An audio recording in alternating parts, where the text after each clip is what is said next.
wa ta'ala, let us start the event with doa recitation. I would like to invite Brother Muhammad Imaduddin bin Muhammad Fauzi to recite the dua. Please welcome. Bismillahirrahmanirrahim. Assalamualaikum warahmatullahi ta'ala wabarakatuh. Al-Fatihah.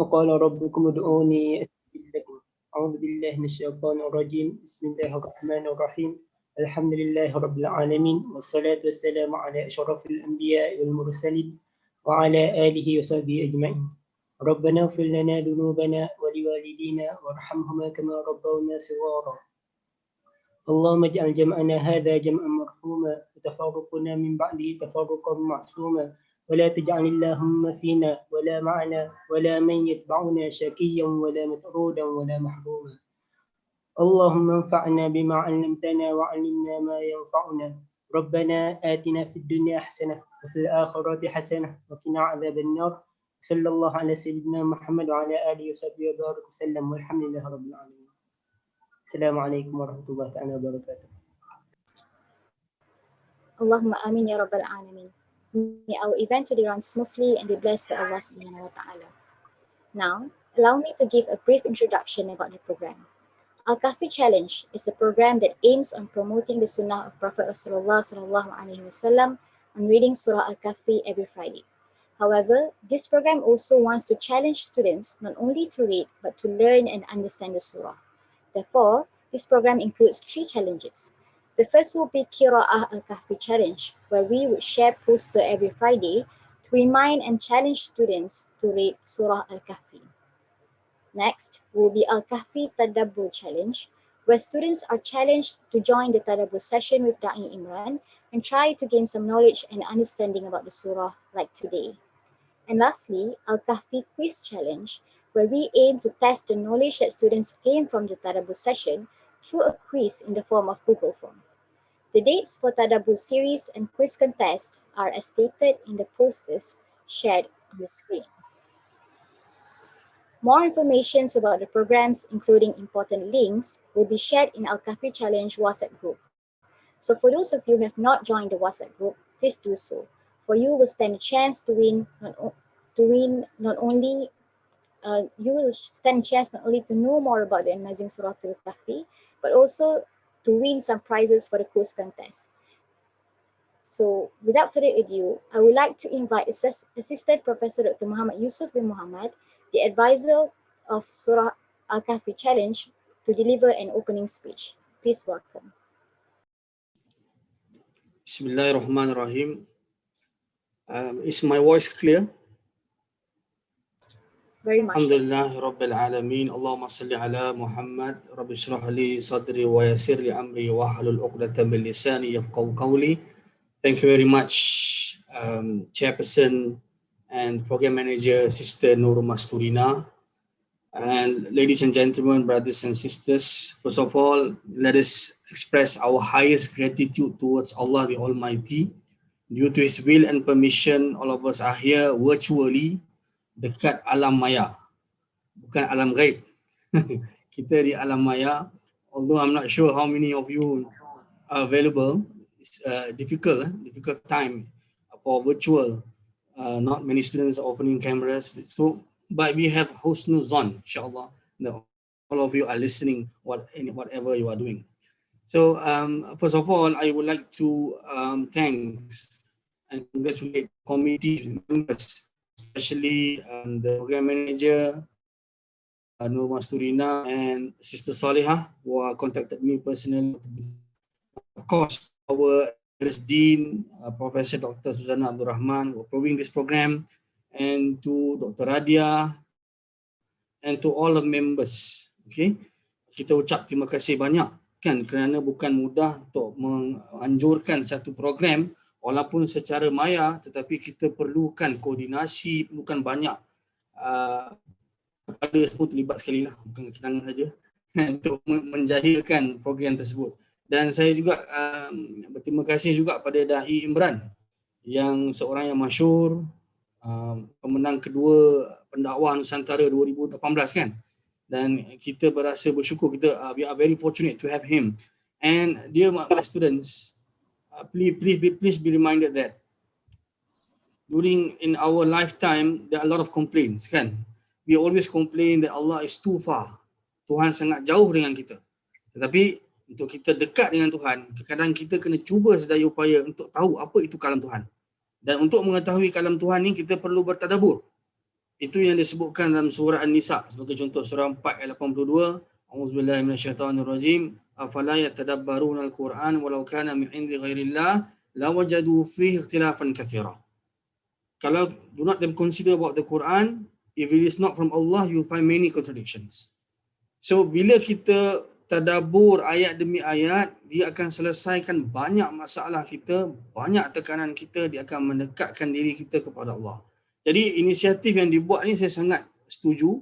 Apatah lagi kita akan Da'i Imran akan membahaskan tadabbur 4 sesi kan, berkaitan dengan surah Kahfi, di mana kita akan venture through kaitan dengan kisah pemuda Kahfi, kisah 2 orang di kebun, kisah Zulkarnain, kisah Musa Khidir alaihissalam. Kita akan belajar banyak benda. Cuma saya tak dapat hadir, satu masalah lah. Tapi sebab tu saya minta tolong rekod supaya saya boleh tengok dan tonton. Itulah kelebihan alam maya ni. Walaupun kita tak boleh nak attend semasa, kita boleh attend luar masa. Maksudnya kita boleh dengar kecuali kalau kita tidur lah. Kan? Jadi saya harap semua pelajar yang hadir malam ini insya-Allah mengambil manfaat, ambil peluang ni, jangan jadikan alasan dia online, virtual dan sebagainya. Inilah peluang, ambil peluang ni. Kita tak tahu tahap keikhlasan seseorang, kita tak tahu tahap keimanan seseorang. Boleh jadi yang mendengar akan mendapat manfaat lebih daripada yang menganjurkan program ni. Apapun kita balik kepada hadis Nabi, man salaka tariqan yaltamisu fihi ilman sahrallahu lahu bi tariqan ilal jannah. Hadis 36 dalam Arba'in Nawawiyah kan. Maksudnya kalau kita pergi buka, kita menuntut ilmu, Allah akan bukakan jalan ke syurga. Jadi inilah peluang, dan saya ucapkan terima kasih kepada semua sekali lagi, dan terima kasih juga kepada Da'i Imran kerana sudi untuk mencurahkan ilmu kepada kita. Dan saya mohon maaf saya kena keluar sebab saya ada lecture pukul 9 insya-Allah. Jadi kita jumpa lagi insya-Allah. Terima kasih banyak. Saya serahkan semula kepada Sister Nur Masurina. Jazakallahu khair Dr. Yusuf. So before I pass the floor to the speaker, let us get to know a little about our speaker for today. Da'i Imran Muhammad Zaki has memorized and studied Quran and Sharia at Darul Quran Jakim. He also won the 2nd place for a Dakwah reality TV program called Da'i Pendakwah Nusantara TV3 in 2018. After studying Tafsir and Hadith with authoritative ustaz like Professor Dr. Abdul Aziz Hatib from Turkey, Ustaz Syahari Abdul Rahman from Tadabbur Center Malaysia, and Ustaz Nuzulul Qadar Abdullah from Ashadith Singapore, he himself is now a speaker specialized in Tadabbur at Performia Academy. He has developed, organized and taught Tadabbur programs such as Surah Al-Fatihah, Juz Amma, 4 Qus and Suratul As. Currently, he is also furthering his studies for a bachelor's degree in Islamic Theology at Marmara University in Istanbul. But he is now actually studying from home here in Malaysia, just like most of us. A side note from Da'i Imran Zaki to all participants today, you are very welcome to ask questions while he is sharing along the program by opening the mic or leaving your question in the comment section. Inshallah, our speaker today are open for a two-way communication. So without further ado, I would like to invite Da'i Imran Muhammad Zaki to deliver his talk, and this session will be conducted in Malay. Please welcome.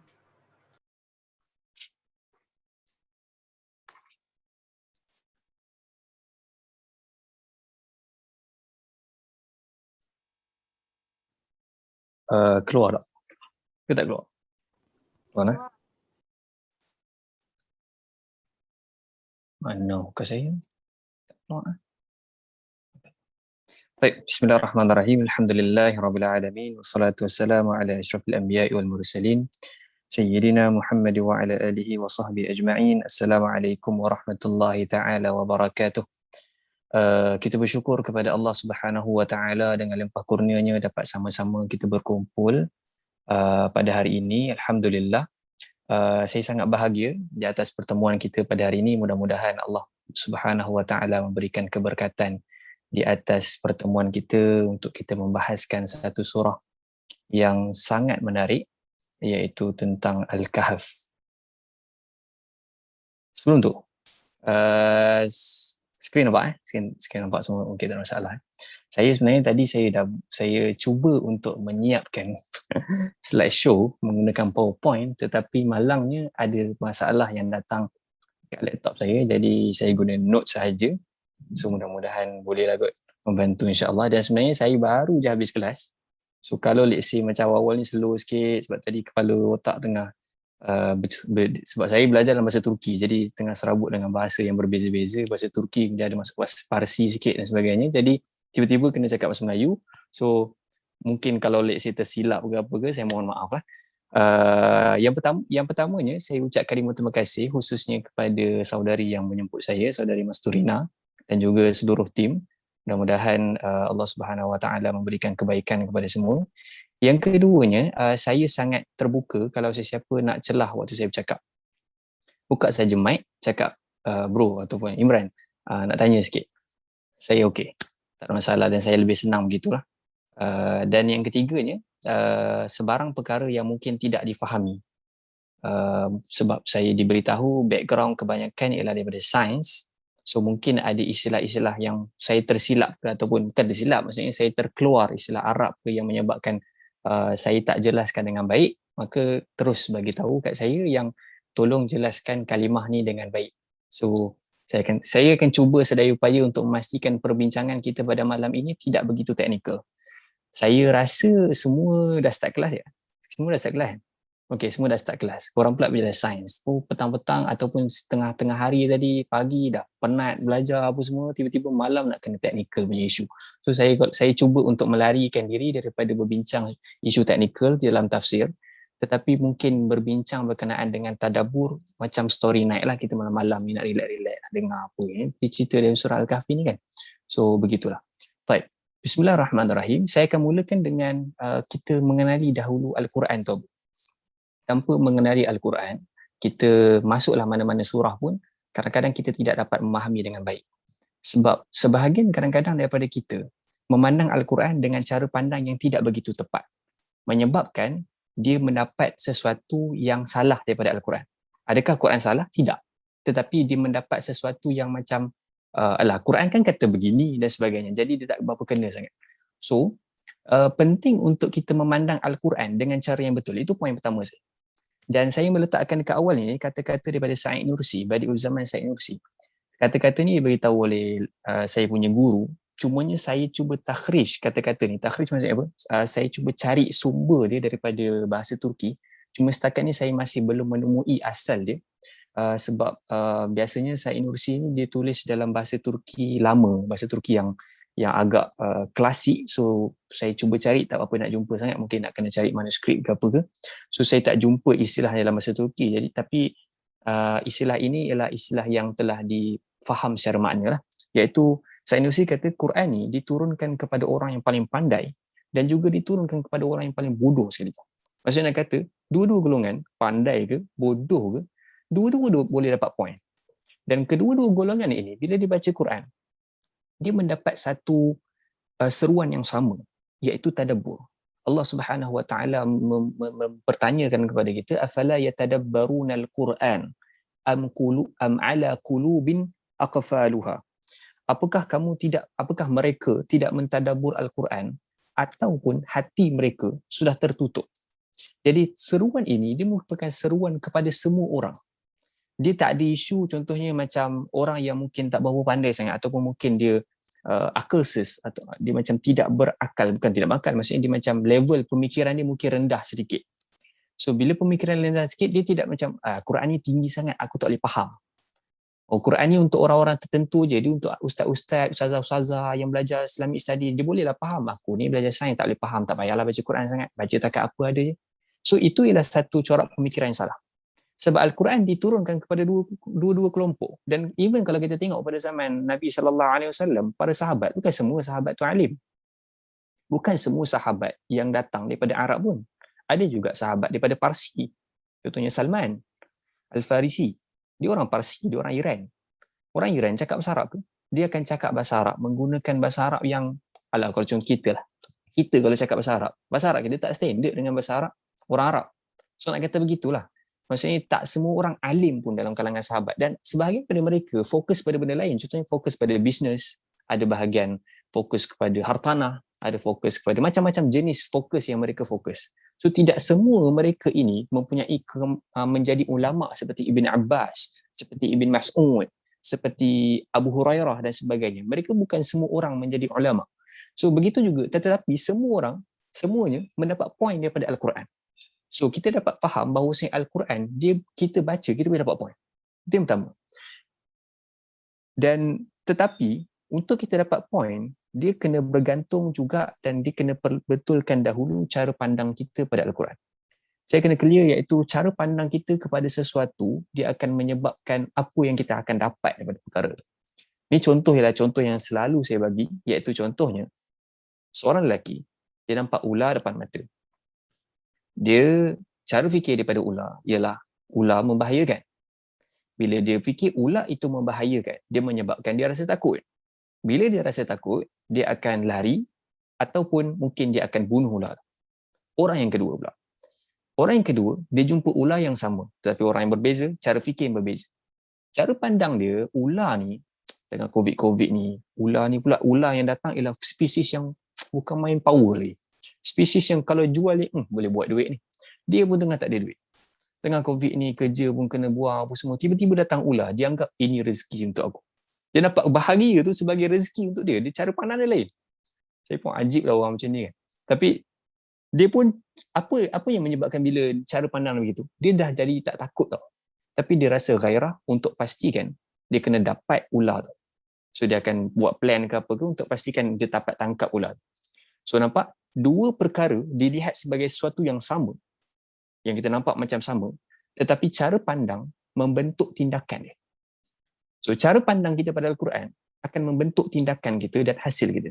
Sebagai contoh, di dalam Al-Quran, di dalam surah Taha, saya mungkin akan petik-petik sikit surah-surah ni. Jadi kalau saya akan cuba baca secara perlahan, mungkin akan dapatlah insya-Allah.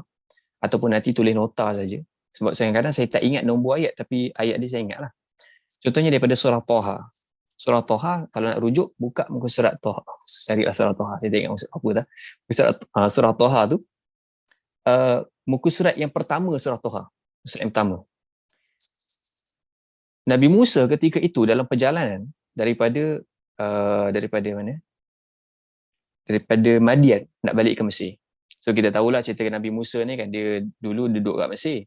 Dia besar kat Mesir, kemudian dia terbunuh orang. Tangan dia ni hebat sangat ni, tangan dia besar. Dia tumbuk orang, orang tu termati. Dia kawan tu termati. Takdir Allah lah mati untuk dia kan. Tapi dia bunuh, dia tak niat pun nak bunuh. Tapi mati. Lalu dia pun menjadi the most wanted person in Egypt ketika itu.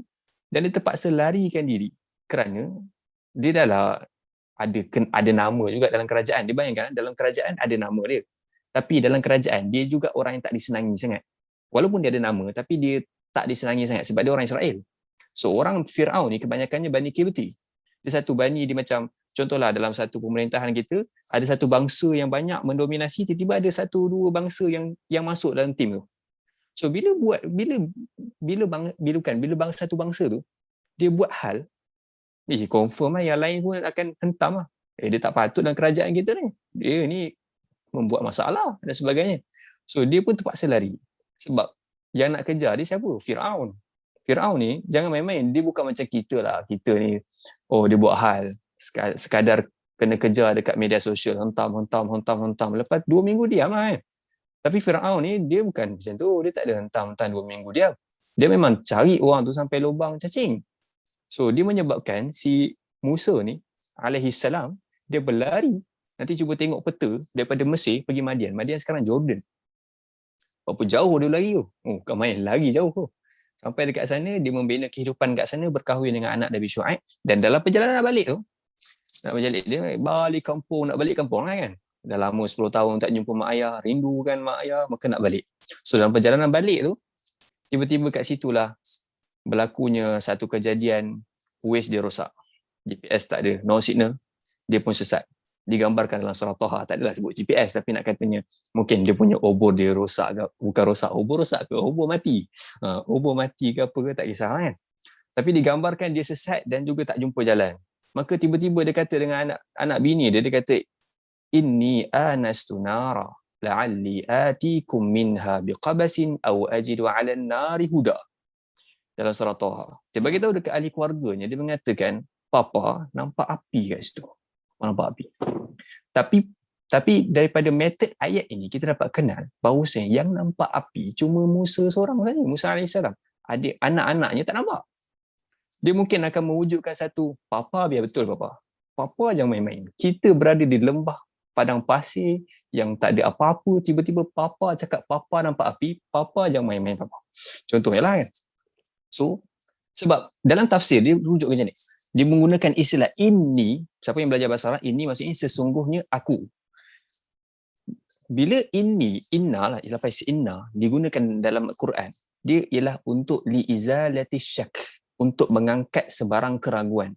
Menunjukkan bahawasanya kita cuma akan guna inna kalau let's say aku cakap ni, mesti tak nak percaya. Mesti nak percaya. Mesti kita nak kena bersungguh-sungguh sikit. Betul, papa nampak ada api. Dia macam tu lah ibaratnya. Nak kata dia sungguh tu.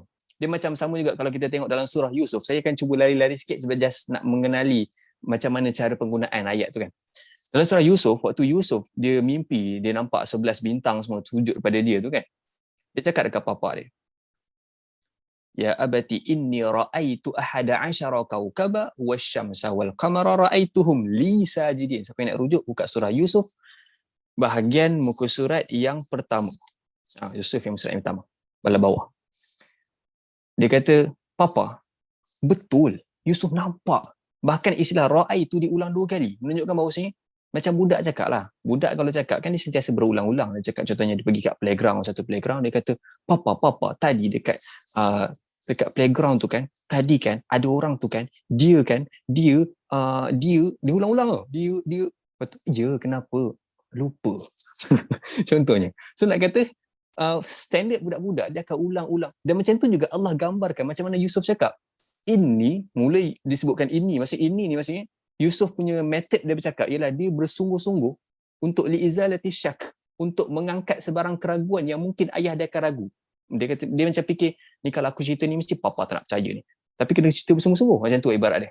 Kemudian istilah ra'ai itu diulang pada awal diulang, kemudian pada hujung pun diulang. Maka ulama tafsir mengatakan ini menunjukkan standard Yusuf waktu kecil-kecil di cara dia bercakap. Macam budak-budak bercakap, nervous, nak cerita sesuatu yang dia excited. Lebih kurang kan. So, itu istilah inilah. So, kita kembali balik kepada, tadi masuk surah Taha kan. Kita kembali balik kepada surah, tadi masuk surah Yusuf. Lepas tu kita balik oleh surah Taha. Okay, dalam surah Taha tadi cerita pasal api. Hikmah dia, kenapa Musa saya nampak api, tapi yang lain tak nampak api? Kerana dalam kita baca Al-Quran pun macam tu. Ada orang baca Quran, dia dapat cahaya. Kita baca Quran, tak nampak cahaya. Sebab apa? Quran yang sama, tapi cara pandang yang berbeza. Cuba bayangkan satu ketika zaman Nabi dulu, pernah direkodkan Nabi SAW baca dalam satu rakaat, ada baca surah Al-Baqarah, surah Ali Imran dan sebagainya. Panjang tu. Tetapi tidak muncul di dalam rekod yang kita lihat di dalam hadis sebagai contoh. Tak ada rekod yang para sahabat keluarkan satu Google Form. Kita nak kena komen dekat imam ni, baca panjang sangat. Tiada langsung. Menunjukkan bahawasanya makmum sangat enjoy apa yang Nabi SAW baca. Dia semuanya memahami sebab cara pandang dia betul. Cara pandangnya dia dapat dengar, dia dapat get the point. Tapi kita macam panjang scale. Dia macam, saya pernah lah sebab saya pernah jadi imam tarawih dulu.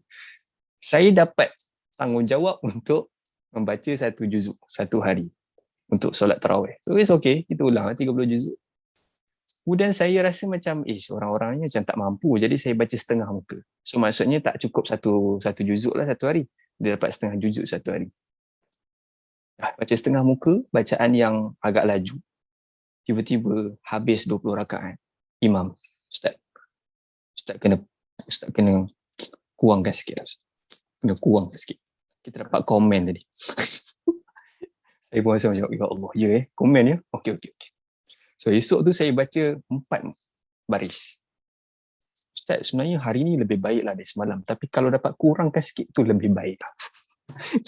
Kita penuh dengan, tak adalah, maksudnya itu biasalah. Cumanya tak adalah kita ni kena baca panjang ke apa. Kita dalam satu masyarakat kita kena tengok jugalah keadaan tu. Sebab contohnya kalau let's say kamu pergi ke KL Central, tiba-tiba imam tu dia pergi baca satu muka waktu solat maghrib, dia memang nak kena pukul lah. Sebab apa? Sebab dia memang tak ikut fake ketika itu. Sebab dia tak ikut tempat, dia tak sesuai. Waktu tu orang nak cepat, nanti bila disebabkan dia solat lama sangat, orang kat belakang, orang tu fikir, aduh train aku dah sampai, bas aku dah sampai. Sudah menyebabkan tak selesa. Tapi kalau dekat masjid yang ahli qaryah, kalau orang tu bukan orang tua sangat, nak baca panjang, silakanlah. Baik, kita masuk balik perbincangan kita. So, cara pandang tadi kita sebut secara pandang je. Okay, cara pandang kita pada Al-Quran. Cara pandang kita pada Al-Quran, sahabat-sahabat sekalian, sebahagian pada kita kadang-kadang bila kita selalu digambarkan, kamu nak handsome, kamu kena baca surah Yusuf. Kamu nak mudah lahirkan anak, kamu kena baca surah Maryam. Kamu nak macam-macam. Soalan dia, ketika mana Al-Quran turun kepada Nabi SAW dan juga sahabat ketika itu, ada tak sahabat yang ada masalah tak handsome?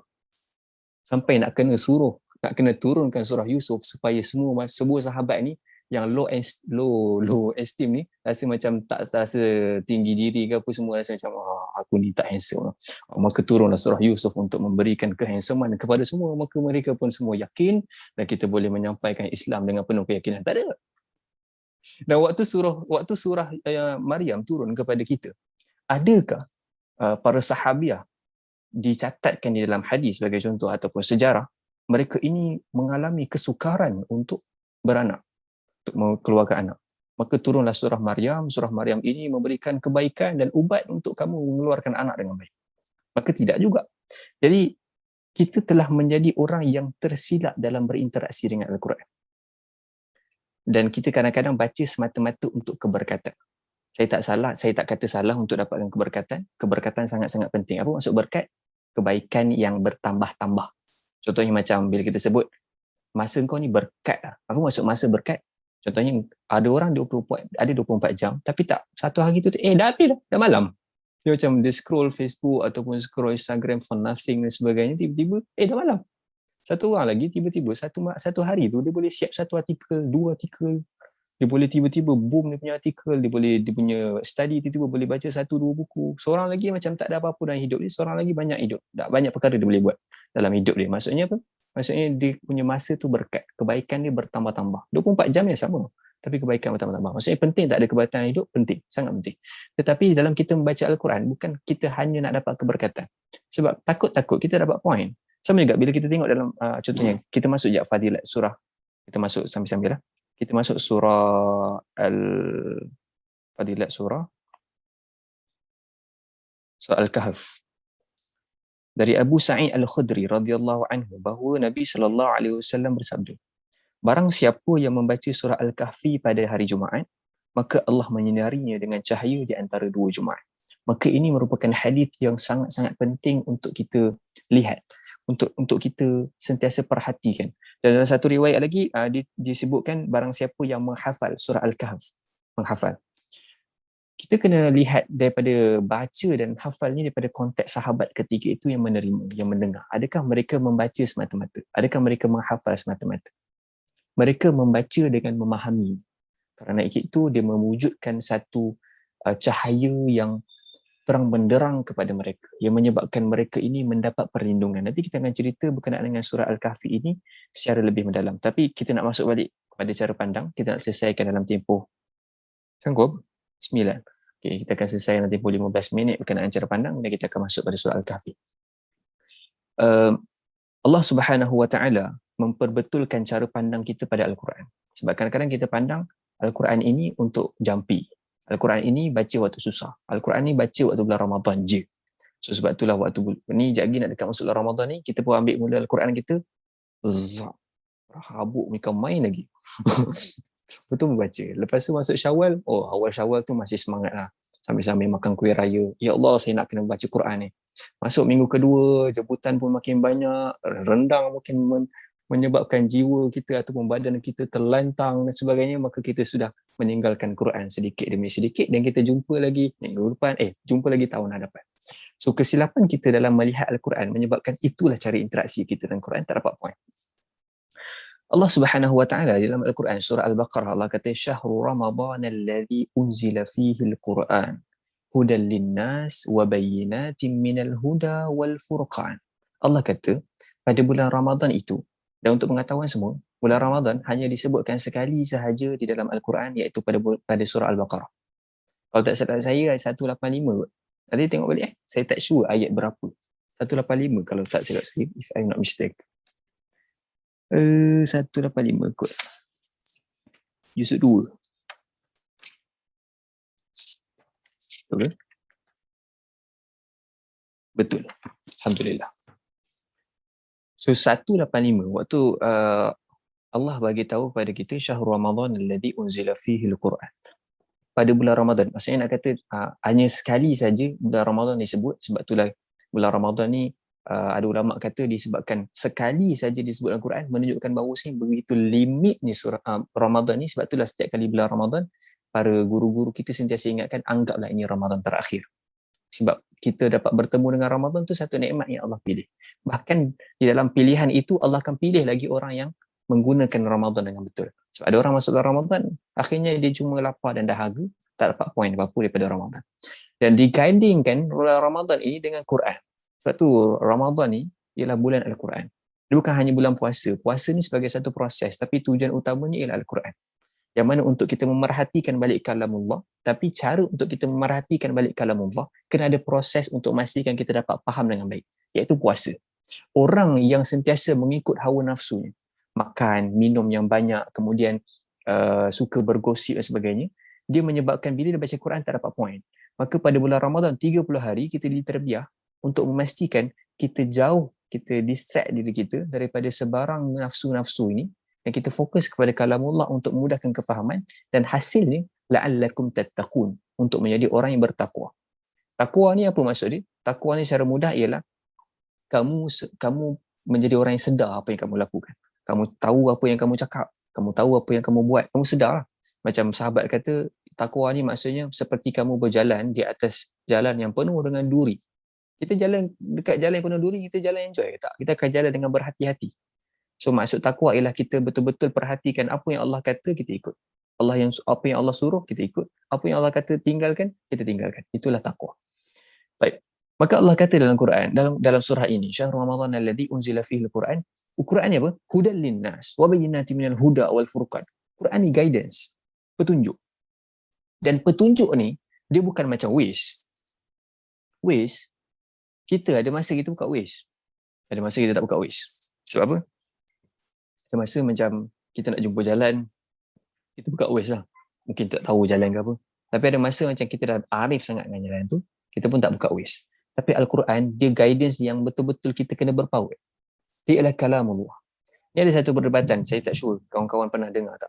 Kalau siapa yang dulu pernah belajar akidah, ada satu perdebatan antara Mu'tazilah dan juga Ahli Sunnah wal Jamaah mengatakan Al-Quran ni kalamullah ke Al-Quran ni makhluk. Pernah dengar kan? So, kita dulu waktu belajar kecil-kecil, apa functionnya kita tahu benda ni? Makhluk ke, kalamullah ke apa ke? Tapi dia ada function yang sangat besar. Sesuatu yang bersifat makhluk, sesuatu yang dicipta, dia penuh dengan kelemahan, betul? Dia penuh dengan kelemahan. Dia ada sesuatu yang tak relevan kadang-kadang. Ataupun dia kadang-kadang dia cuma relevan pada satu ketika saja, tak relevan pada satu ketika yang lain. So kalau kita katakan Al-Quran ialah makhluk, maksudnya Al-Quran penuh dengan kata-kata yang penuh dengan kelemahan. Ataupun dia kadang-kala dia tidak relevan. Cerita ni, cerita tentang Fir'aun, cerita yang lalu dah tak relevan untuk kita. Tapi Al-Quran ialah kalamullah. Allah Subhanahu Wa Taala menciptakan kita, dia mengetahui tentang apa yang ada dalam jiwa kita. Allah menyediakan kepada kita Al-Quran yang mana kalau kamu berpegang dengannya, kamu takkan sesat. Inilah jalan yang kamu kena tengok. Hudan linnas, petunjuk bagi kamu seluruh manusia ni. So maknanya dengan Al-Quran ini, dengan cerita-cerita yang kita nampak macam ni cerita dulu, tapi sebenarnya dengan cerita inilah Allah sedang bercerita tentang diri kita. Al-Quran bukan cerita tentang Fir'aun semata-mata. Itu cerita Fir'aun sebagai contoh, tapi dia sedang cerita tentang diri kita. Dia sedang cerita tentang diri kita. Okey. Kita masuk sebut sedikit berkenaan dengan bila kita dah tahu tentang okey, penting Quran ni. Cara pandang kena betul supaya dapatkan hasil betul. Okey, saya nak komen satu benda je last sebelum kita masuk pada interaksi. Ada orang tanya, boleh tak kalau kita baca ayat-ayat berubat tu? Contohnya kita baca ayat berubat. Wa idza batashtum jambari. Contohnya ayat tu berkenaan dengan nak sakit pinggang ke apa ke ataupun ayat apa ayat tu Ya Allah tak ingat. Ayat yang kalau orang cakap baca ni dekat mata nanti hilang rabun dia. Saya selalu juga amalkan tapi mungkin iman saya tak kuat. Betul tak benda tu? Okay, jawapannya disebut oleh Imam As-Suyuti dalam kitabnya Al-Itqan fi Ulumil Quran. Di dalam bab khawasul Quran, khasiat-khasiat Al-Quran. Memang ada disebutkan ayat-ayat Al-Quran yang mana juga disebut dalam hadis boleh menjadi satu perubatan kepada kita. Tetapi dia bergantung kepada keimanan dan juga tahap keyakinan seseorang dan juga izin daripada Allah Subhanahu Wa Taala. Tidak boleh kita mensabitkan sesuatu itu memang confirm akan dapat. Contohnya kita cakap kamu bacalah ayat ni, hilang rabun kamu. Kamu akan hilang rabun kamu. So kalau let's say dia baca dan rabun dia tak hilang, maka dia kata, oh sebenarnya ayat Quran ni tak cukup berkesan kepada diri aku. Masalah. Dia baca wa idza batastum sakit belakang dia tak hilang. Tak hilang lah sakit belakang aku ni. Kenapa sakit belakang tak hilang? Oh, rasanya macam ayat Quran ni tak begitu berkesan untuk aku. Mungkin berkesan untuk kau tapi tak. Aku mungkin Bible kot. dia macam menyebabkan fitnah tu boleh berlaku. Maka kita dah tak dapat poin utama. Sebab dalam surah, contohnya ayat berkenaan dengan perkara itu, dia ada konteks dia. Dia nak cerita tentang perubahan sikap dan sebagainya. Tapi kadang-kadang kita masuk kepada perbahasan yang mungkin yang ketiga, yang keempat. Boleh, tapi itu bukan poin utama je. Boleh, cuma bukan poin utama dan kita kena bersedahan dengan perkara itu. Baik, kita masuk pada cara interaksi dengan Quran sebelum kita masuk pada surah. Baik, kita berinteraksi dengan Al-Quran. Yang pertama sekali, bila kita buka Al-Quran, kita nak memahami Al-Quran, kita kena masuk dengan diri sebagai seeker, pencari, pelajar. Bukan seorang yang pengkritik. Seringkali bila kita baca ataupun kita tengok movie, kita akan tengok dengan pengkritik, betul. Kita akan cakap, bila tengok satu cerita ni, aku sebenarnya aspek lebih penting daripada ni, lebih bagus daripada ni, tapi tak sangka lah Spider-Man yang terbaru ni teruk juga contohnya. Ataupun apa-apa cerita lah. Kita tengok Tenet ke apa kan. Cerita apa Tenet ni keluaran siapa Siapa dia punya? Kau tak tahu movie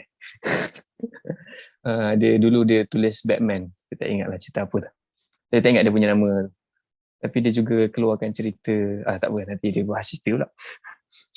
So nak katanya, bila kita masuk tu, kita rasa macam, aku expect lebih bagus daripada ni, tapi tak apa-apa capai. Tak apa kita masuk dalam minda kritik, ataupun minda kita masuk dengan cara pandang kritik. Semua kita baca buku, maka kita pun akan review. Buku ni saya review 3/5. 3/5. Sebab apa kita akan masuk dengan minda, walaupun kita rasa macam kita tak nak kritik. Tapi kita, contohnya kita kawan kita tulis buku ke apa. Lepas tu kita review. Review tu minda kritik lah tu. Iaitu kita akan cuba criticize ataupun kita analisis ataupun kita menilai. Kita menilai dia, kita bagi 5/10 ke 7/10 ke, kita nilai lah dia kan. Tapi Al-Quran, Allah Subhanahu Wa Taala, ini kalamullah.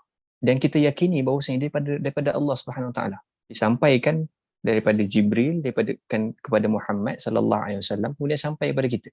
Nabi sallallahu alaihi wasallam track record bersih. Tak pernah ada track record dia daripada lahir sampai umur 40 tahun, tak pernah langsung ada penipuan yang dilakukan. Mana mungkin 40 tahun dia boleh berlakon. 40 tahun dia tak pernah menipu, tiba-tiba waktu tahun yang ke-40 jadi Nabi, semua orang cakap, dia ni pendusta lah. So dia jadi macam orang semua sebenarnya, semuanya fallacy kita panggil dalam penghujahan. Dia tak ada hujah. Maka dia pun kata, kau ni ahli syair semata-mata. Ini kalau bahas dari sudut fallacy dan sebagainya lah. Okay. So kita masuk dalam Quran, kita kena masuk sebagai seeker, nak cari sesuatu. Bukan orang yang nak mengkritik sesuatu. Kalau kita masuk minda kritik, kita akan cakap macam cerita ni macam tak relevan ataupun aku ni tak dapat point. Sebenarnya bila kita tak dapat point ataupun kita rasa macam tak apa-apa bagus, dia bukan isu Quran tu. Sebab kalamullah ialah bersih daripada sebarang ketidaksempurnaan. Ialah kalamullah. Tapi yang bermasalah ialah kefahaman kita dan kemampuan kita untuk memahami. Itu masalah kita. Jadi di situlah kita kena cari guru untuk memastikan kita dapat faham poin dan sebagainya. Yang kedua, saya letak alif lam mim kat sini. bila kita buka Quran, contohnya kita masuk surah Al-Fatihah, ihdinas siratal mustaqim, tunjukkan kami jalan yang lurus. Kemudian kita pun masuk surah Al-Baqarah. Ya okey, aku nak masuk jalan yang lurus ni. Apa yang aku dapat belajar dalam surah yang pertama ni? Maka kita buka ayat pertama dalam surah Al-Baqarah. Bismillahirrahmanirrahim. Alif lam mim. Tengok terjemahan. Alif lam mim. Oh, masuk alif lam mim. Alif lam mim dekat Quran, alif lam mim dekat terjemahan. Lepas tu kita pun cakap, apa maksud alif lam? Kalau kita tanya siapa-siapa lah kawan-kawan semua, alif lam mim maksudnya apa? Tak tahu alif lam mim, tak tahu apa maksudnya. Tu apa? Lam tu apa? Mim tu apa? Tak tahu. Sebab apa? Sebab dia tak membentuk perkataan. Dia langsung tak membentuk perkataan. Benda yang tak membentuk perkataan, macam mana kita nak faham? Budak kalau bercakap, perkataan separuh pun, kita macam, apa dia cakap? Ini tak bentuk perkataan langsung. Sebab Allah sebenarnya, bila kita masuk dalam Quran, Allah nak bagi tahu satu perkara. Sebelum kamu rasa ego yang kamu ni pandai sangat, kamu masuk dalam Quran, kamu sedang masuk satu lembah yang mana kamu tak tahu apa-apa dalam kehidupan ni. Dan kamu perlukan Al-Quran.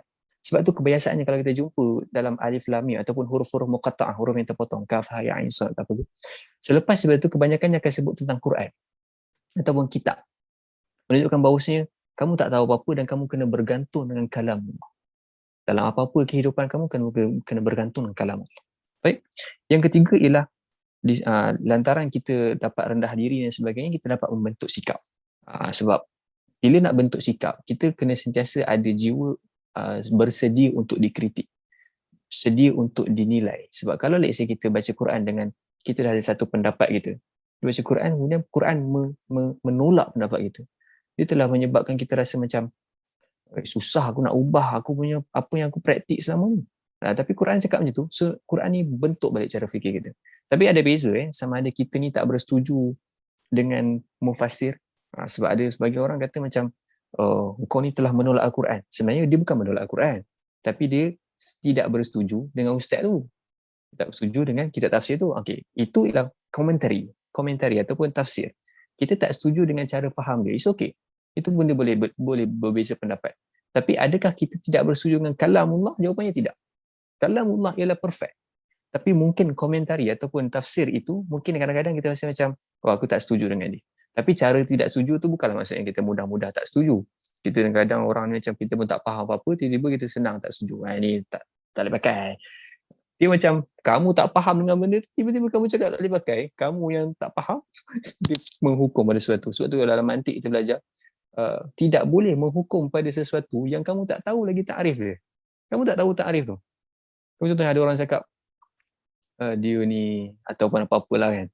Saya macam malas nak masuk pada isu khilaf, tapi contohnya dia cakap satu statement pada dia ni sekian-sekian, dia ni sekian-sekian. Tapi sekian-sekian tu pun dia tak faham. Itu maksudnya apa?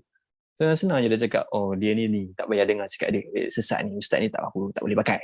Dia letak satu istilah ke apa. Kamu istilah tu pun kamu tak tahu. Jadi itu nak saya kata kesilapan dalam kita melakukan perkara ini. Baik, dan jangan pula sanggup apa 9.30 sempat insya-Allah. Minta maaf kawan-kawan semua. Okey, dalam kita melakukan tadabbur, sebab saya yakin pelajar-pelajar UIA dia ada subjek apa? Yusrah. Korang saya Yusrah. Saya sangat heran saya jumpa kawan saya hari tu budak UIA. Dia kata dia tunjuk dia punya subjek. Usrah dia subjek. Hebat betul. Selalu usrah ni dia mungkin dia nak mewajibkanlah semua orang melalui usrah. Wallahualam. Ada cerita kat sini? Tak ada. Minta maaf semua. Saya cuma insan yang penuh dengan kesilapan. Baik, dalam kita bercakap tentang memahami Al-Quran, seringkali kita terkeliru antara tafsir dan juga tadabbur. Ada orang menganggap tadabbur ialah tafsir. Dia kata, saya sedang mentadabbur Al-Quran. Kemudian dia pun baca terjemahan dan kemudian dia cakap, ayat ni sebenarnya sedang menceritakan tentang ini. Dia tak baca tafsir pun.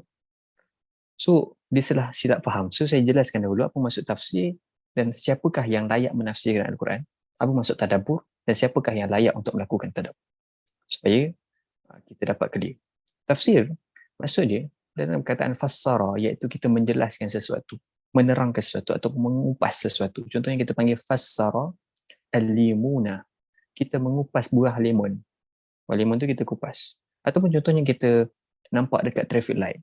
Kita bila bawa kereta, kita akan nampak traffic light merah, kita akan berhenti. Hijau, kita akan berjalan. Kuning, kita akan bersedia. Sama ada bersedia untuk berhenti ataupun bersedia untuk terus laju. Seperti orang Malaysia kita. So, sekarang ni, dekat traffic light tu, dekat lampu tu, ada tak diletakkan tanda maksudnya merah tu dia tulis stop. Ataupun hijau dia tulis jalan.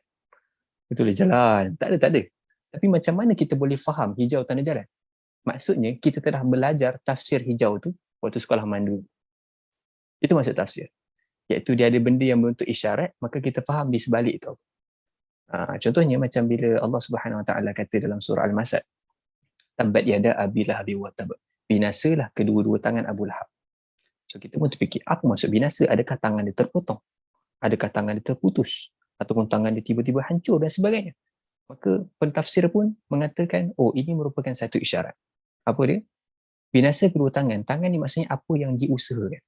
Macam kita kadang-kadang kita ada tangan, ringan tulang. Adakah maksudnya orang tu ringan tulang menunjukkan bahawasanya, oh berat dia memang bawah 40. Sebab apa? Sebab memang tulang dia ringan. Tak, bukan itu maksud dia. Ringan tulang maksudnya dia satu istilah yang bawa satu maksud lain. So kita perlu belajar tafsir kepada kalimah tu menyebabkan kita tahu. So itulah maksud tafsir. So tafsir ialah kita mengetahui apa di sebalik ayat tu. Ayat tu cerita apa ni? Kita tak tahu. Maka di situlah memerlu orang-orang yang layak untuk mentafsirkan Al-Quran, iaitu para ulama. Nak mentafsirkan Al-Quran ni bukan senang. Dia bukan orang tahu bahasa Arab saja.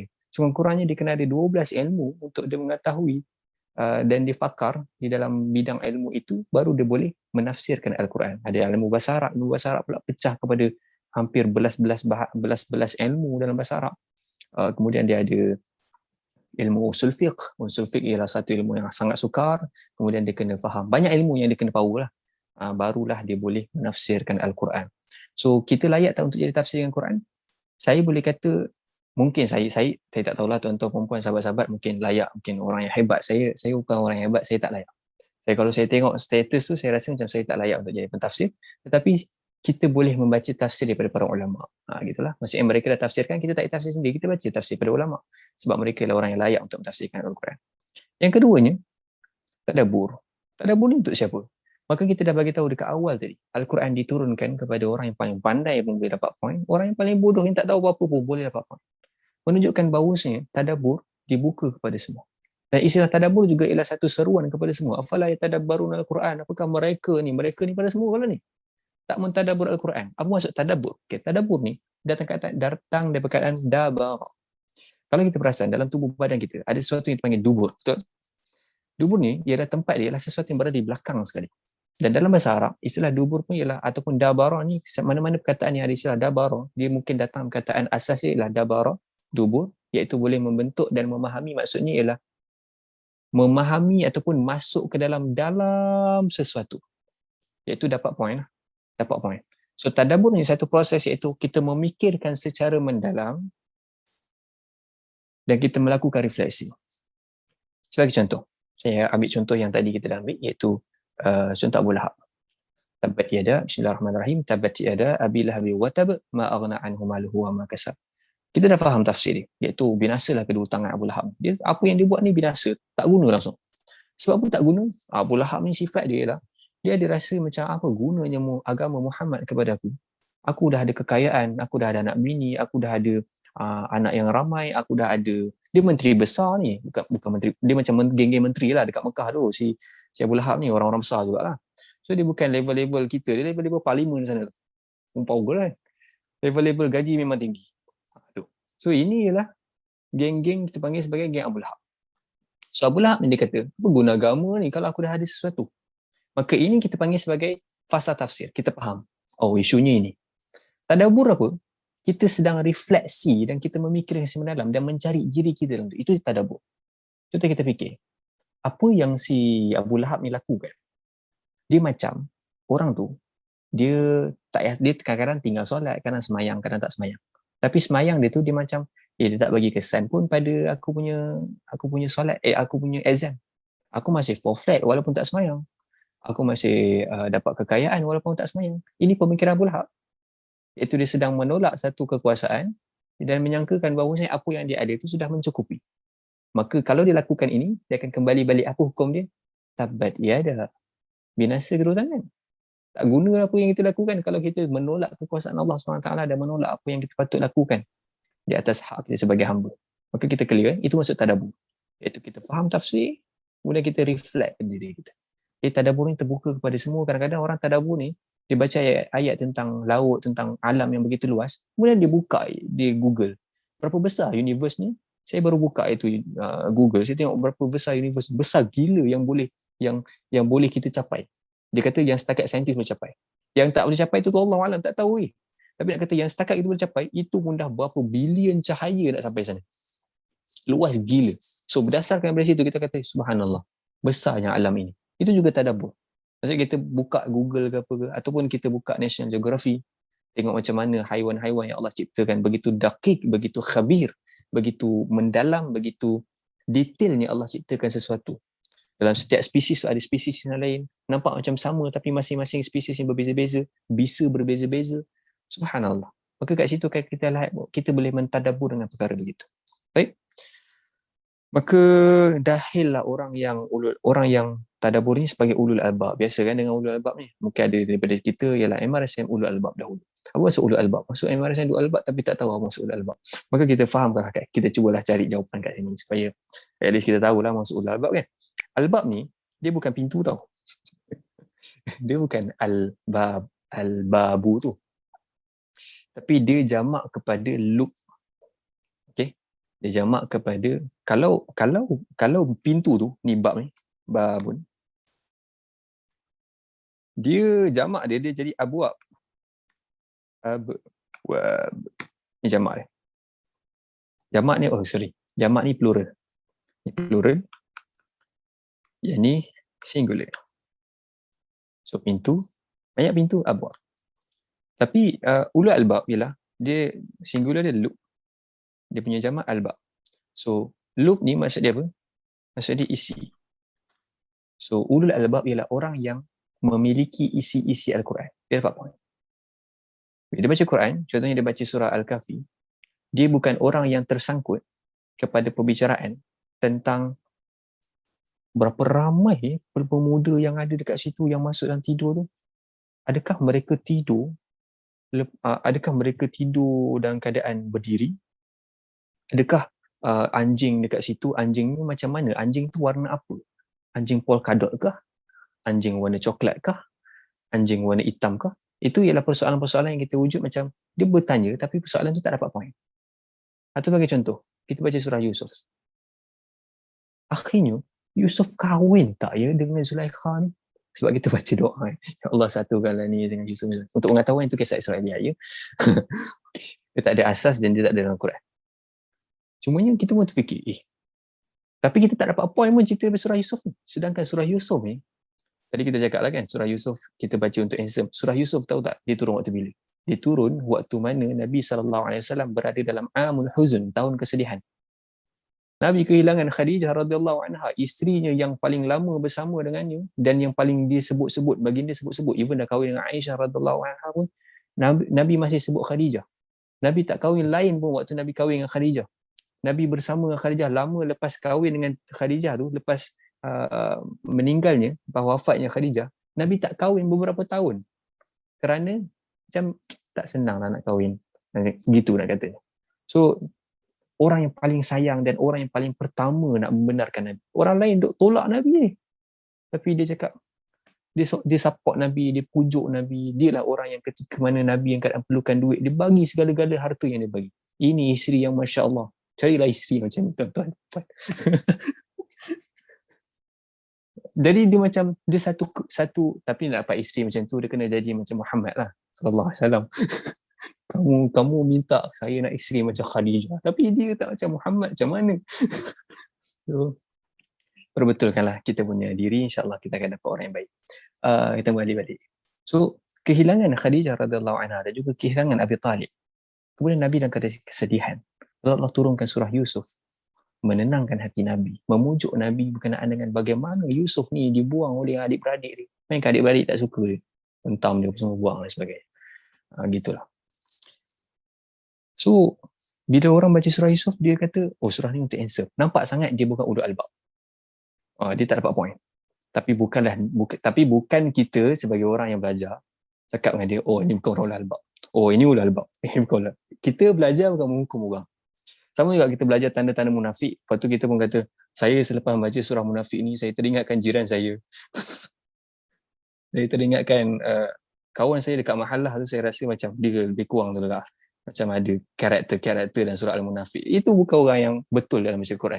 Kita baca Quran, kita bukan nak judge orang, tapi kita nak reflect pada diri kita. Baik. Okay. Selesai perkara ni, kita terus masuk surah Al-Kahfi. Maaf sangat kita masuk lambat, tapi tak apa, kita ada 4 siri, so tak kalut kan? So ada 3 siri lagi, kalau let's say kita nak cerita lagi panjang. Cumanya untuk sesi hari ni, saya memang sengaja untuk tidak melakukan terlalu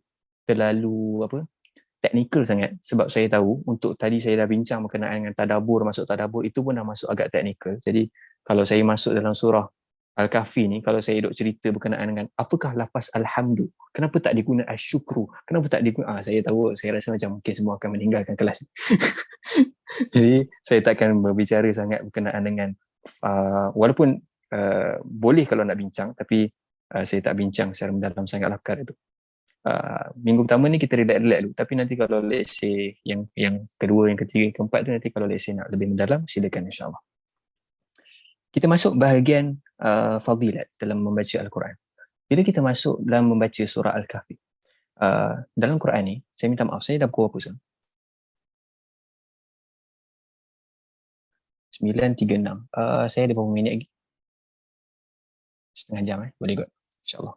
Saya cuba 25 minit. Fadilat, bila kita baca fadilat yang kelebihan dalam kita membaca surah, tak semua perkara yang ada dalam Quran ini ataupun ayat yang Quran, Nabi terangkan tentang fadilat dia. Jadi bila Nabi terangkan tentang satu fadilat, menunjukkan bahawasanya begitu besar dan pentingnya perkara itu. Sudah tentulah apabila kita katakan tadi, kita dah cakap lah, Al-Quran ialah kalam Allah, kata-kata Allah.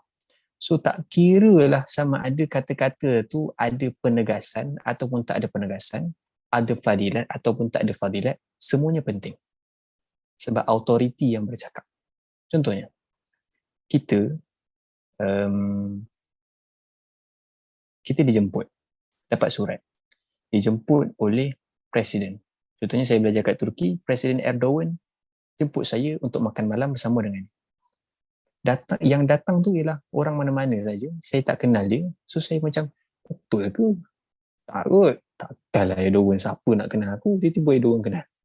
Dia macam pelik lah kan? Untuk mungkin siapa yang Erdogan tu apa? Erdogan. Kalau orang Malaysia panggil Erdogan. Okay? Cumanya G tu ada tanda, so orang Turki dia buang G tu. Saya pun tak tahu apa guna dia kalau buang, baik tak letak kan. Tapi sebab dulu ada sejarah dia. G tu dia sebenarnya Ra. Jadi sebenarnya dulu, bahasa dulu kita panggil Erdogan. Tapi sekarang kita panggil Erdogan. Gitu. Kat mana tadi? Okay, Erdogan. Contoh Erdogan, dia nak jemput saya makan. Tapi dia panggil, ataupun orang yang jemput tu orang biasa-biasa. Saya akan rasa macam tak ada apa sangat. Tapi bayangkan, Erdogan sendiri datang ke rumah saya. Dekat Turki tu. Dia ketuk pintu saya. Assalamualaikum. Imran Mesnes. Kamu Imran kan? Hadi. Yelim beraber Yelim. Jom kita makan bersama, contoh yang dia cakap. So kat situ adakah saya akan kata betul ke ni? Adakah dia pakai topeng?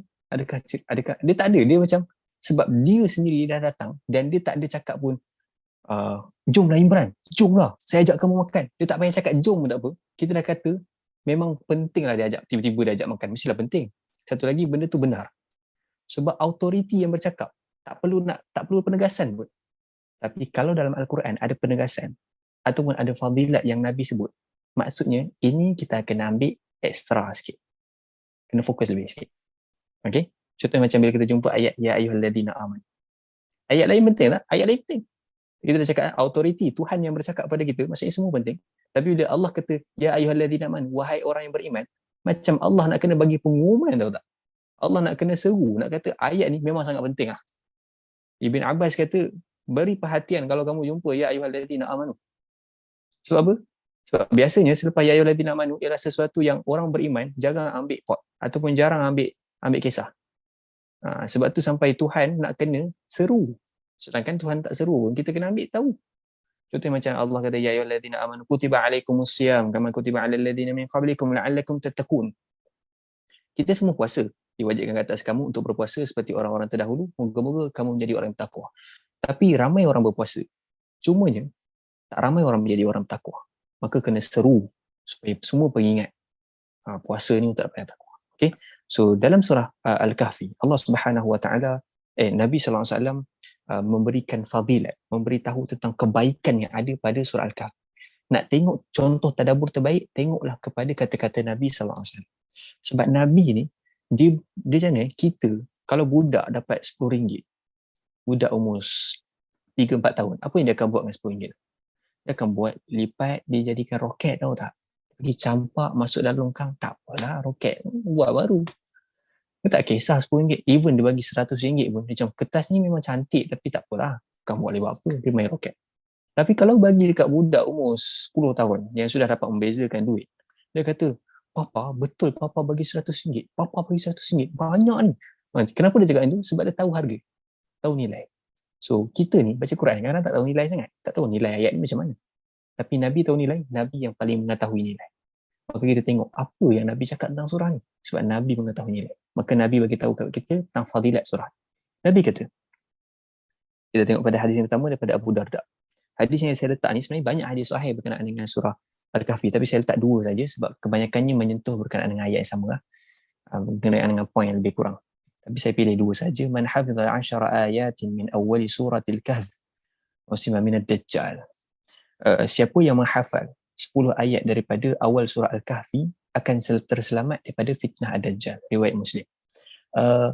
Nabi SAW kata, okey, sebelum tu kita nak kata Dajjal ni bahaya tak bahaya? Bahaya gila. Bahkan kewujudan Dajjal dia termasuk dalam usul akidah. Dalam kita belajar akidah, kita ada usul akidah dan kita ada furu' akidah.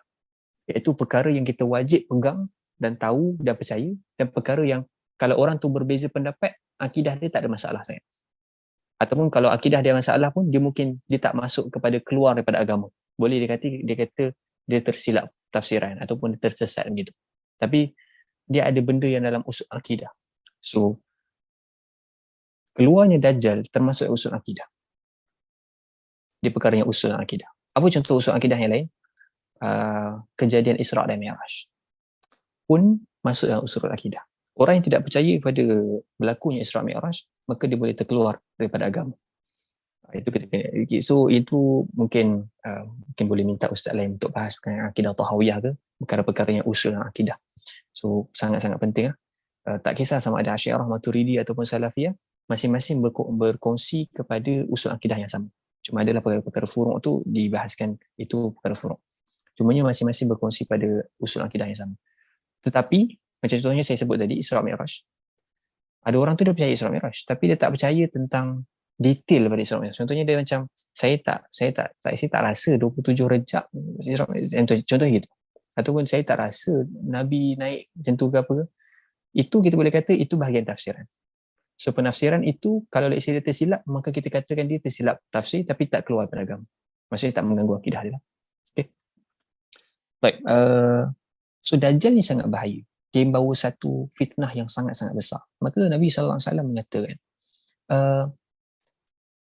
kalau kamu hafal 10 ayat yang pertama, kamu dapat selamat daripada fitnah Dajjal. Dan fitnah Dajjal ni, dia bukan hanya tunggu waktu Dajjal tu datang.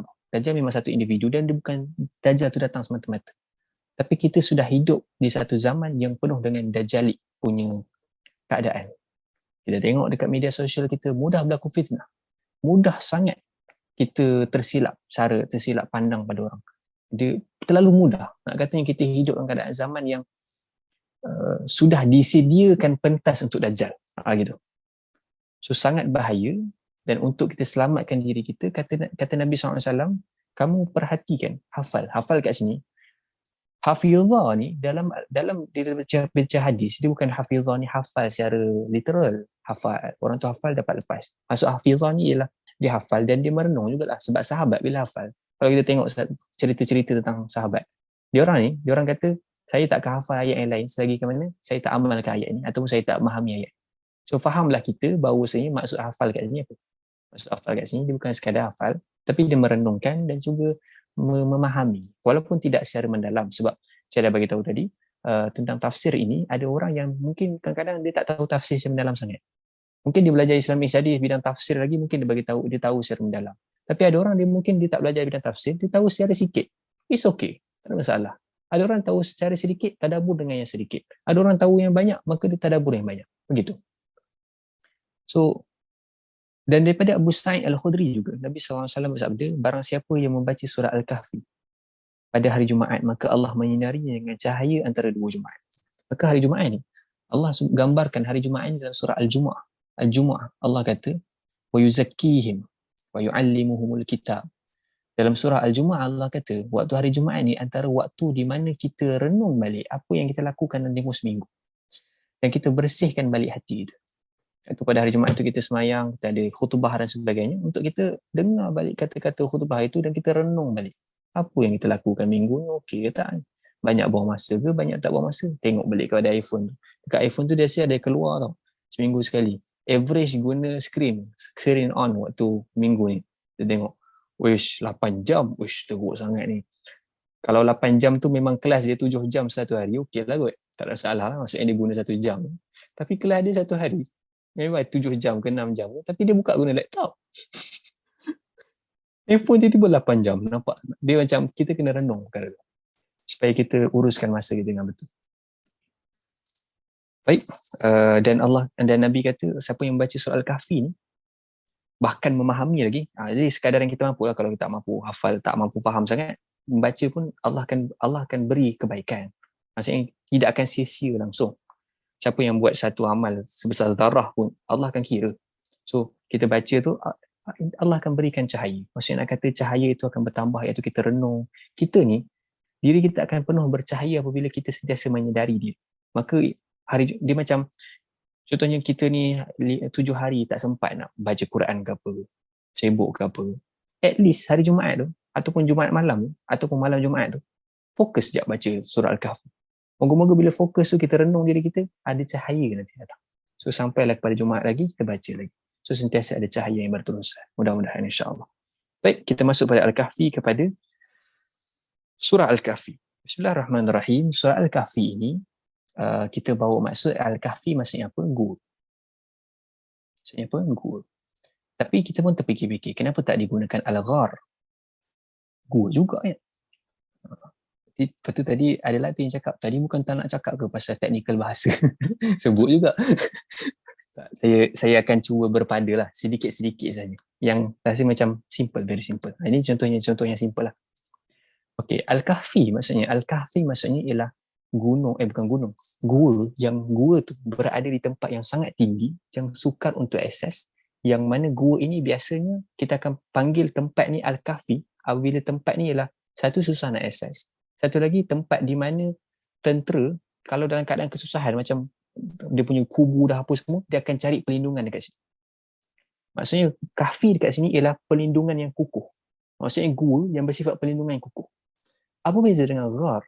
Ghar ni ialah satu gua juga, tapi gua tu satu kecil, yang kedua dia tidak begitu tinggi sangat, biasa-biasa saja, dan dia boleh mudah diakses. Contohnya Nabi SAW ketika mana dalam perjalanan nak pergi hijrah, Nabi singgah mana? Gua Thur. Gua Thur kita panggil sebagai ghar, Al-Ghar, iaitu gua yang kecil yang boleh masuk sikit orang. Dia masuk Gua Hira. Siapa yang pernah pergi umrah? Saya pergi umrah tahun lepas, pergi sendiri. So waktu pergi tu kita tengok, nak masuk seorang dua orang yang boleh muat.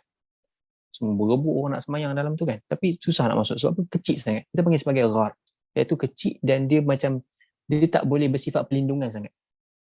So macam tak logik untuk Ashabul Kahfi nak tidur 7 orang. Kalau jumlah dia 7, Allahu a'lam lebih tahu jumlah yang sebenar, tapi yang setakat kita tahu ialah 7. Macam tak logik 7 orang nak tidur tempat tu dalam keadaan tidur pula 300 tahun.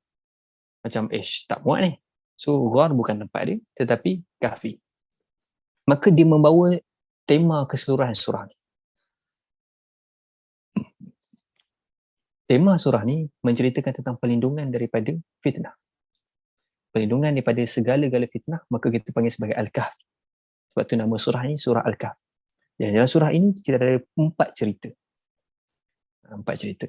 yang mana 4 cerita ini saya akan sentuh sedikit Ashabul Kahfi ini hari ini, tapi mungkin tak begitu detail.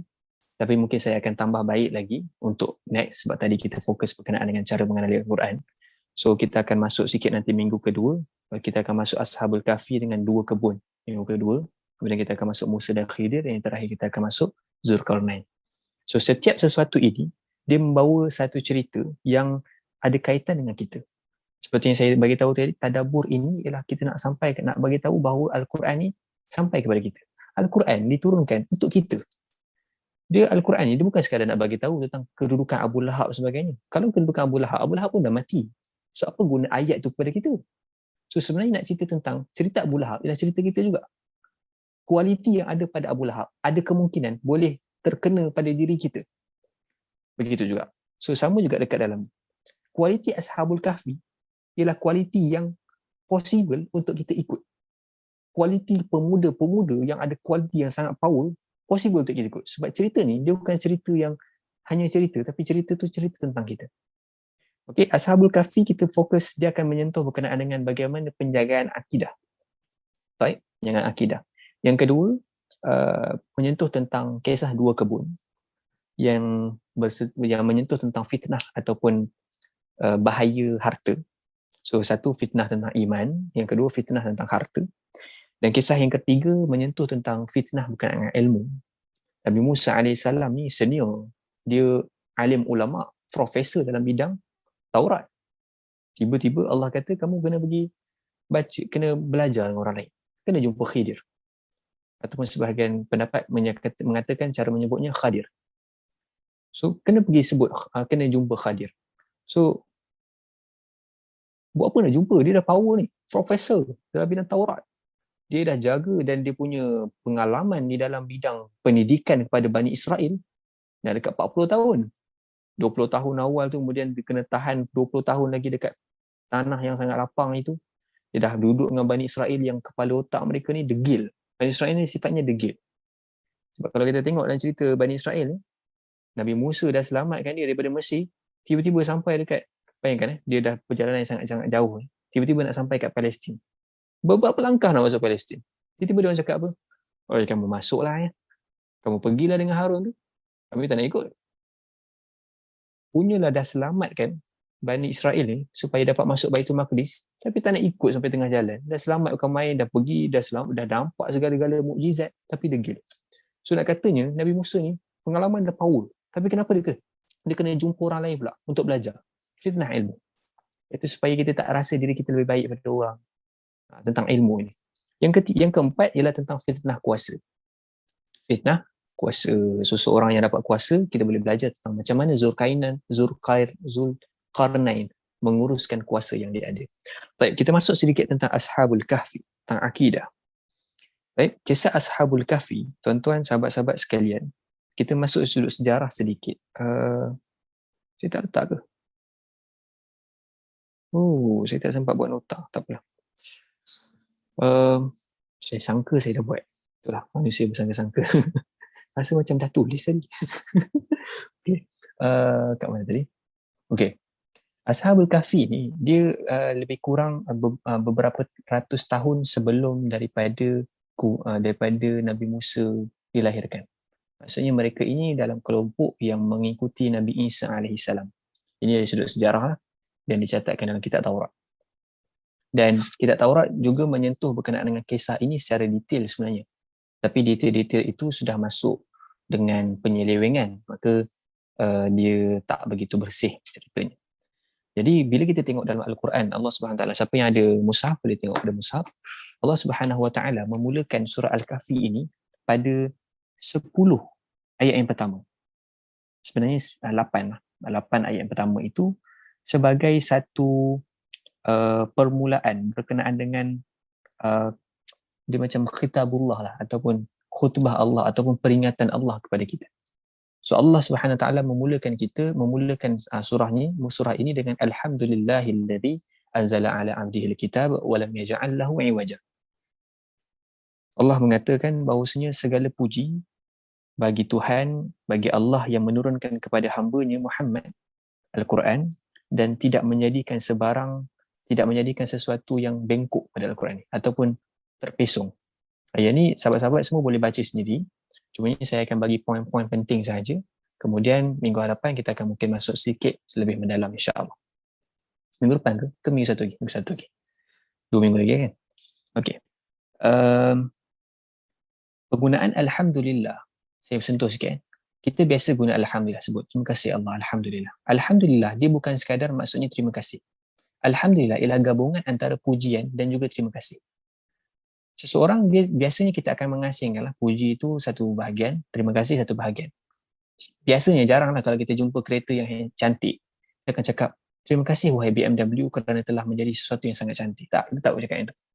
Kita akan cakap cantiknya kamu wahai BMW. Kita akan puji.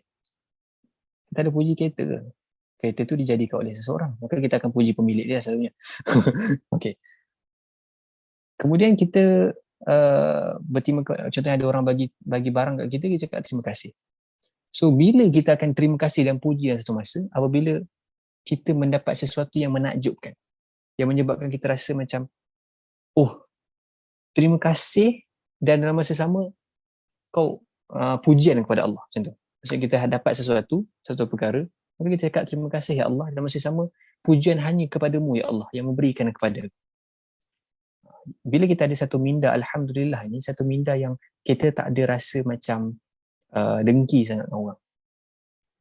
Bila kita dengki kat orang, kita macam ni channel dia tidaklah mengganggu akidah secara direct, tetapi bila kita tengok sikit dia akan menyebabkan nampak sikit. Iaitu contohnya macam ni, bila kita dengki kat orang tu dapat harta lebih, kita pun rasa dengki. Dengki kita ni ialah dengki kepada pemberian Allah Subhanahu Wa Taala. Macam kita menganggap, macam kita rasa Allah ni kalau bagi harta dekat dia, macam harta Allah dah habis, tak nak bagi kat kita. Maka kita telah mengatakan Allah ini hartanya limit. So Allah punya harta tak pernah ada limit. Allah kaya dari segala sesuatu. Pujian kita tidak memberikan kesan, kejian kita tidak memberikan kesan. Maka Allah Subhanahu Wa Taala sangat-sangat hebat dan tidak terkesan pada apa-apa. Bila Allah bagi ke orang itu, dia tidak mustahil Allah akan bagi juga kat kita, mungkin dalam bentuk lain. Kerana Allah Maha Kaya. Maka tak perlu nak dengki sangat Allah. Ada minda alhamdulillah, terima kasih, sebab kita mengucapkan terima kasih pada Allah, dan masa sama kita pujian sebab Allah yang paling terlayak. Bila dia bagi itu, dia akan beri yang paling terbaik. Dia beri itu dan beri yang terbaik. Sebab tu kalau kita belajar akidah, antara perkara utama bila kita belajar akidah, perkara utama ialah kita belajar tentang sifat mengenali Allah itu sendiri. Bila kita kenal siapa pencipta, bila kita masuk dalam bab takdir, kita tak ada isu berkenaan kita cakap Allah tak adil ke apa ke, sebab kita dah kenal bagaimana Tuhan itu. Laisa kamitslihi syai'. Allah tak akan sama dengan segala sesuatu. Keadilan, kesilapan kita kadang-kadang kita cakap Tuhan tak adil ialah kerana kita mengukur keadilan Tuhan dengan keadilan manusia.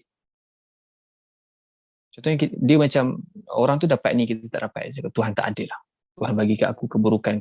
Kita sedang mengatakan ataupun kita sedang ukur, kayu ukur, mikyas kita, kayu ukur keadilan kepada Allah tu macam kita ukur keadilan pada manusia. Itu satu ukuran yang silap lah. Tapi itu tak nak ulas panjang sangat sebab dia dah masuk dalam akidah. Lama sangat kalau nak cerita tentang akidah. Baik.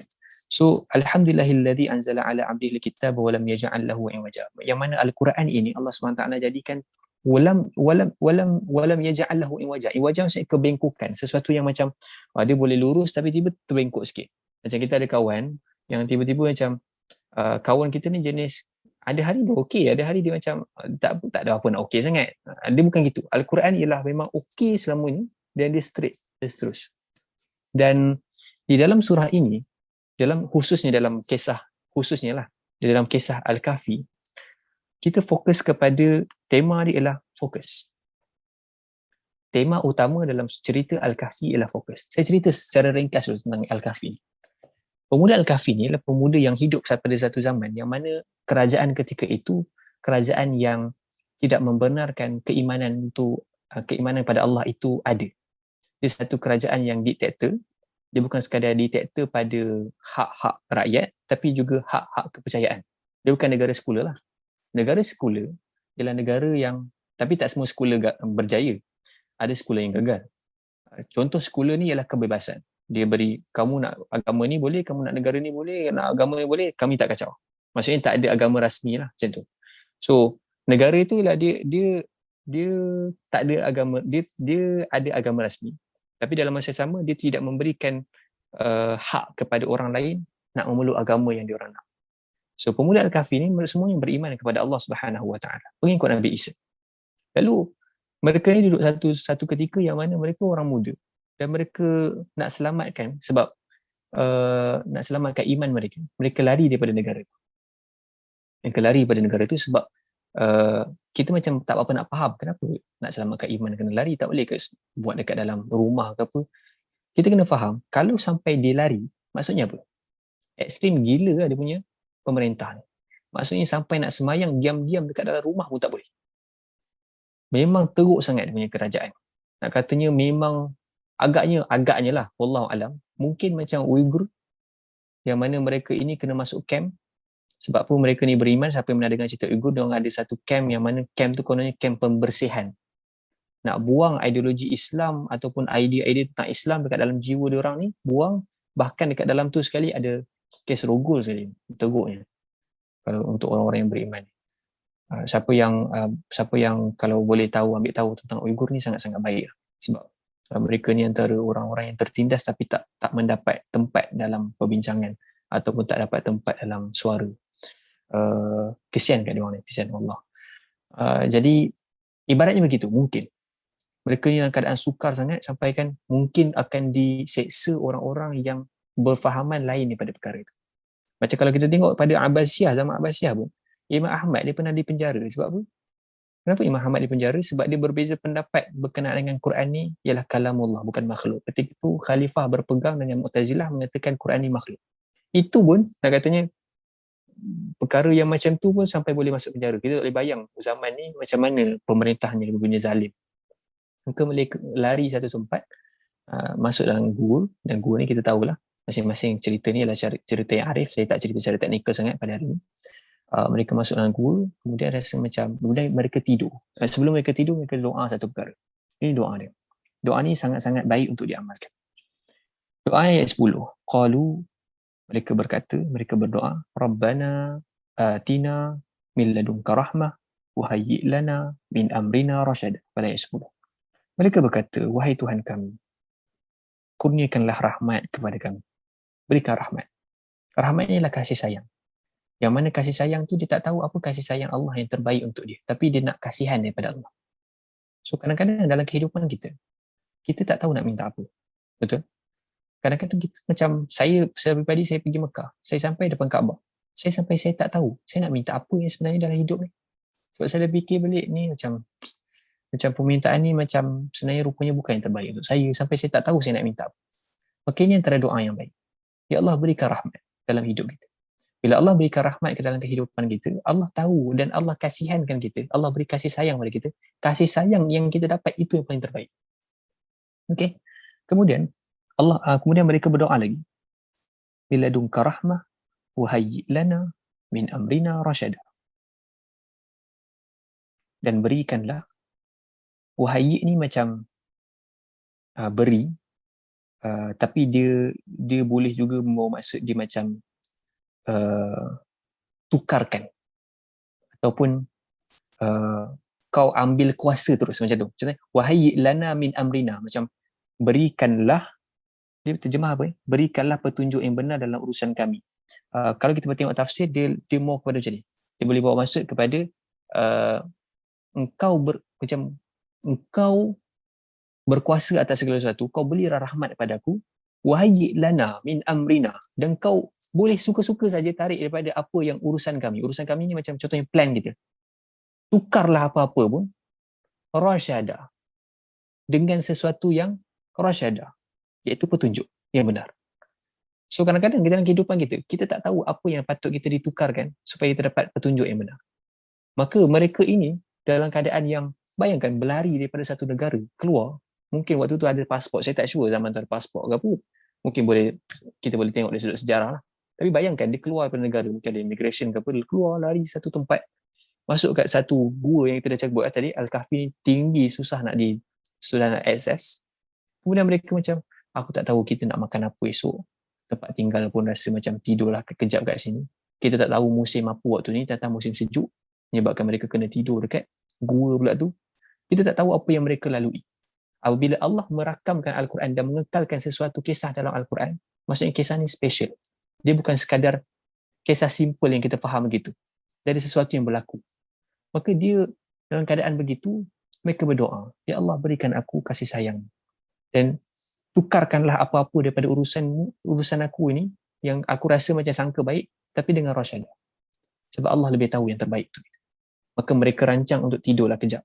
Tiba-tiba, Allah tidurkan mereka. فَضَرَبْنَا عَلَىٰ آذَانِهِمْ فِي الْكَهْفِ سِنِينَ عَدَدًا pada ayat 11.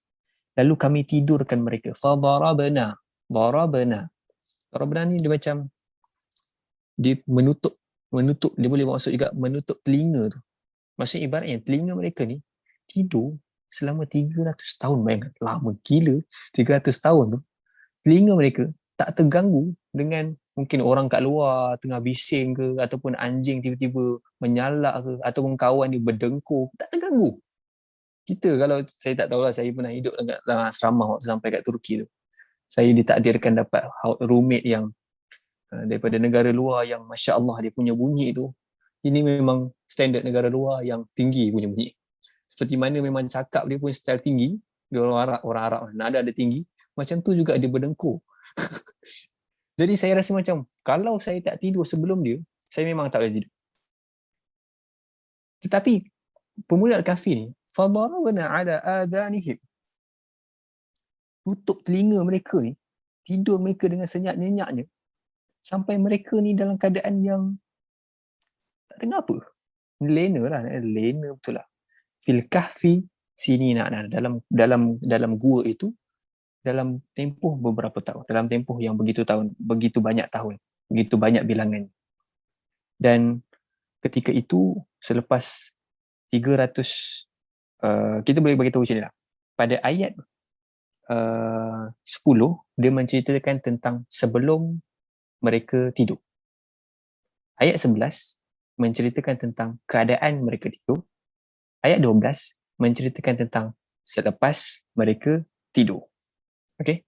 Kemudian pada ayat 13 sampailah habis pada cerita ini ialah ayat penerangan, penjelasan kepada 3 plot yang telah disebutkan tadi. Faham Okay. So pada ayat 13 tu barulah diceritakan kembali berkenaan dengan siapa mereka ni. Mereka ni orang muda yang beriman. Lepas tu tambah lagi berkenaan dengan kata-kata mereka. Kemudian macam mana mereka bercerita tentang, pada ayat 15, mereka bercerita tentang kaum mereka ni, iaitu menyembah beberapa Tuhan dan sebagainya, dan mereka tidak ada ruang dan sebagainya, sampai mereka terpaksa berlari daripada tempat itu dan mengasingkan diri. Dan sampailah akhir cerita ini. Kemudian kalau perasan pada ayat seterusnya mereka ada cakap tentang ayat 19. Ayat 19 mereka bangun. Masing-masing cakap, kita tidur berapa lama Kau apa sekarang? Masing-masing macam tak sure berapa. Ada yang kata 1 hari, ada yang kata setengah hari. Sebahagian pada mereka kata. Lalu sebahagian pada mereka berkata, Tuhan kamu lebih mengetahui berapa lama kamu tidur. Dan kamu akan jumpa, kawan-kawan semua, sahabat-sahabat semua, kamu akan jumpa dalam surah Al-Kahfi. Banyak sentuh ayat yang membawa maksud Allahu a'lam. Allah lebih tahu, Allah lebih tahu, Allah lebih tahu. Sebab tu tadi saya cakap, tema pada surah ini antaranya ialah fokus. Fokus benda betul. Sebab, contohnya tadi, diorang bergaduh. Kita tidur berapa hari? 1 hari ke setengah hari? Tapi fokus utama ialah pada ayat yang sama, ialah dia berkenaan dengan kita dah lapar. Pergi cari makan sekarang. Terus plan nak makan apa lepas ni. Itu yang paling utama sekarang. Dan itu juga yang berlaku pada zaman kita. Kita distract.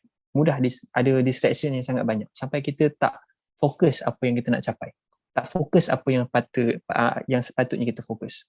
Saya teringat berkenaan dengan perkara ini, berkenaan dengan Imam Al-Ghazali.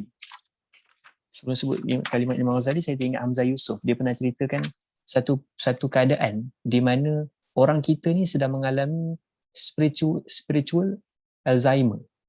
Kenyanyukan spiritual, kenyanyukan akidah. Mungkin boleh terjemahkan begitu.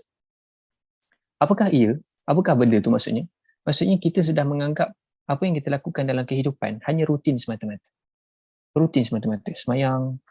Sampai kan kadang-kadang Cuba ingat balik. Tadi solat maghrib baca surah apa Tak ingat? Tak ingat surah apa aku baca? Nak kata surah tu tak memberikan, tak, maksudnya bacaan tu tak begitu beri kesan sampai kita boleh ingat tadi aku baca surah ni. Betul-betul surah ni beri kesan pada aku. Kita tak ingat pun kita baca surah apa. Tapi yang kita yakin baca surah Al-Fatihah.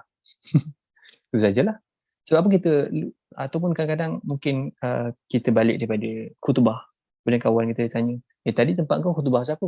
Saya pun fikir, baru 5 minit tu. Baru 5 minit balik ataupun baru 10 minit balik. Khutbah siapa ni? Dia tak tidur. Tapi dia tak ingat. Apa nak katanya kita sudah melakukan perkara tu asal buat baik, okey. Yang inilah disebutkan oleh Imam Al-Ghazali mengatakan bahawasanya kita punya amalan seperti hanya beribadah hanya pada tubuh badan. Jiwa kita hilang. Fokus kita tak ada. Dan ini yang berlaku pada distraction masalah kita sekarang. Iaitu surah Al-Kahfi melorongkan kita kembali untuk fokus kembali apa yang patut kita fokus. Dan tidak perlu berdebat pada perkara yang tidak perlu didebatkan sangat. Ada orang yang ada ruang di perdebatan. Silakan. Memang itu ruang dia. Tapi sebagai contoh, perdebatan tentang akidah yang mungkin very critical dekat kalangan orang awam di Facebook, saya rasa benda tak perlu. Kan? Macam orang lain pun tak faham apa istilah haud, apa istilah, macam-macam istilah akidah yang mereka tak faham pun. Jadi buat apa nak bahas secara detail sangat dekat situ. Jadi itu bukan ruang dia. Ruang dia. Fokus pada tempat yang lebih utama. Sebab ramai lagi orang awam yang akidah tak betul. Sembahyang pun tidak. Tapi dah sibukkan dengan perdebatan yang tidak sepatutnya. Maka surah Al-Kahfi dalam cerita ini sendiri menceritakan kepada kita tentang fokus apa yang sepatutnya. Dan bayangkan macam mana mereka bangun 300 tahun tu. Mereka keluar dengan pakaian yang lama, duit yang lama, nak beli barang. Kita lah tengok zaman kita. Saya rasa kalau atuk-atuk kita cuba jumpa orang muda sekarang, dia pelik tau. Kenapa pergi joget depan telefon tu? Kenapa? Apa masalahnya? Dia akan pelik. Itu jarak berapa tahun? Mungkin jarak 20 tahun, 30 tahun. Bayangkan 300 tahun. Perubahan budaya terus. Cuba agak-agak lah macam mana Piramli kalau tengok zaman kita ni. Macam mana dulu kan dengan sekarang. Jarak kita dengan Piramli berapa lama ni? Saya tak sure. Tapi mungkin puluh-puluh tahun lah. Let's say. Saya tak sure. Mungkin 60 ke, mungkin 70 atau mungkin nampak sangat tak baca sejarah kan. 80 tahun ke, wallahualam, saya tak tahu. Tapi agaknya lah zaman tu dengan kita yang mungkin tak sampai 100 tahun pun, tak sampai 100 tahun, dah berlaku perubahan yang sangat besar gila. Bayangkan 300 tahun dia keluar, mungkin dah ada pembinaan bangunan-bangunan yang berbeza waktu dia keluar daripada gua tu. Sebab gua tu digambarkan sudah ditutupi dengan batu pun. Tutup dengan batu. Maka mereka pun waktu bangun tu mereka sedar macam keadaan nak kena buka batu tu. Macam tadi tak ada batu tu. Kenapa ada batu? Dia orang rasa macam sehari dia tidur macam satu malam. Keluar lapar, sehari dia tidur lapar. Dalam keadaan pakaian lama, tiba-tiba beli barang. Orang pun cakap, dia pun pelik. Asal bahasa dah lain. Memang bahasa pun lain kalau tengoklah bahasa. Kita jarak berapa? 20 tahun, 30 tahun. Sekarang pun kita ada, kita rasa, kita bahasa TikTok kan apa semua kan. Orang yang belajar, orang yang dulu, kalau tengok bahasa TikTok, dia rasa macam, Masya Allah, saya tak faham langsung. Bayangkan 300 tahun, berapa banyak TikTok yang dah mereka lalui, dan berapa perubahan yang dia orang lalui. Saya tak tahu macam mana bahasa ketika itu menyebabkan mereka memang lain betul. So ketika itu menakjubkan dan dicatatkan dalam tafsir, mereka dibangunkan dalam keadaan menyelesaikan masalah ketika itu. Bukan masalah dia. Masalahnya ialah orang ketika itu selalu berdebat berkenaan boleh ke Tuhan membangunkan orang yang sudah mati. Mereka pun muncul. Dan raja ketika itu pun kata memang ada dalam legenda kita orang yang hilang. Kalau dalam Taurat diorang tulis 208 tahun. Saya tak sure perbezaan antara Taurat dengan Quran ni 208 tahun ataupun dekat Quran 309 tahun sebab dulu kan pengiraan tahun tu berbeza.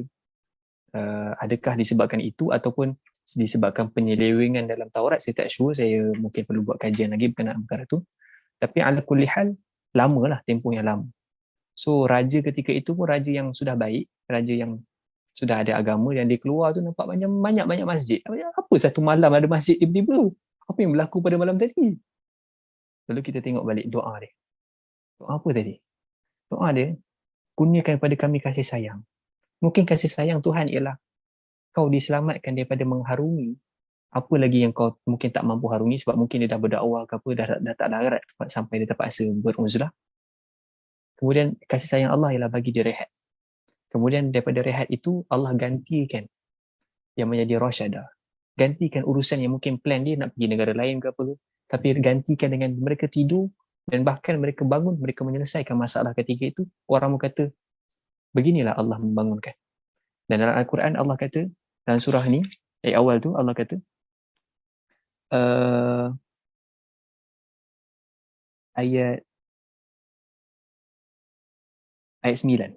Am hasibta anna ashabal kahfi war raqim kanu min ayatina ajaba. Allah kata, adakah engkau menyangka yang kisah Ashabul Kahfi dan Ar-Raqim itu sahaja yang menakjubkan?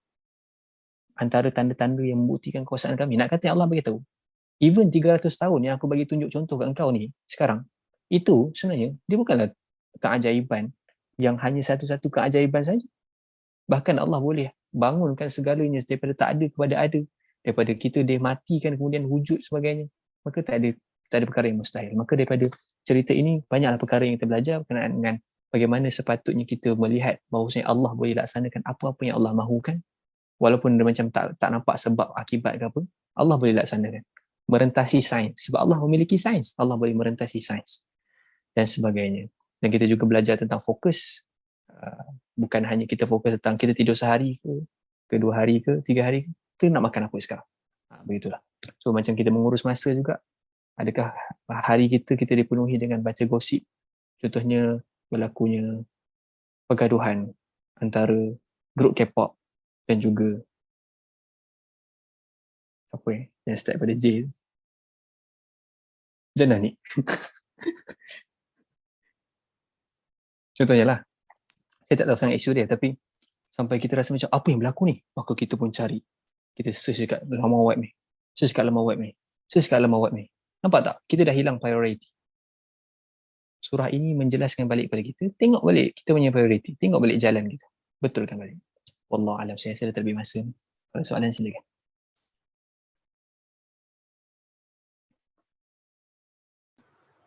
Thank you to Dai Imran Muhammad Zaki for a very informative and beautiful sharing.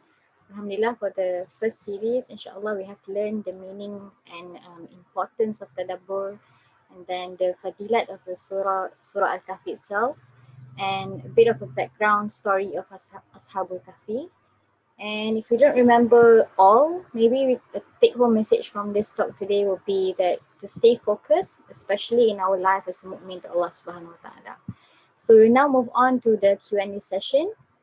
So if you have any question, you may open your mic and your camera if possible to us, or you can also type your question in the chat box. So we'll wait for a few questions. And you may ask the question in Malay, no problem at all.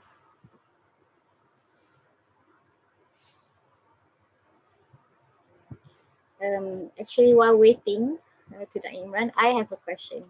May I ask a question? Okay, I'll ask in Malay. Jadi tadi Dai Imran ada sebut antara tema surah Al-Kahfi adalah perlindungan daripada fitnah. Jadi apa maksud fitnah itu sendiri? Mungkin boleh hurai sedikit. While waiting, others can ask some question. Thank you. Fitnah ni secara mudah kita boleh katakan ujian yang menyebabkan memberikan kesan kepada cara pandang kita, cara pandang hidup kita yang tersilap. Fitnah ni kita boleh faham dari sudut banyak cara lah. Antara fitnah yang kita faham ialah dia fitnah aku. Dia fitnah aku maksudnya dia berkata tentang sesuatu perkara yang aku tidak lakukan, tapi dia mereka-reka. Begitu juga kalau kita kata ada fitnah ilmu, ada fitnah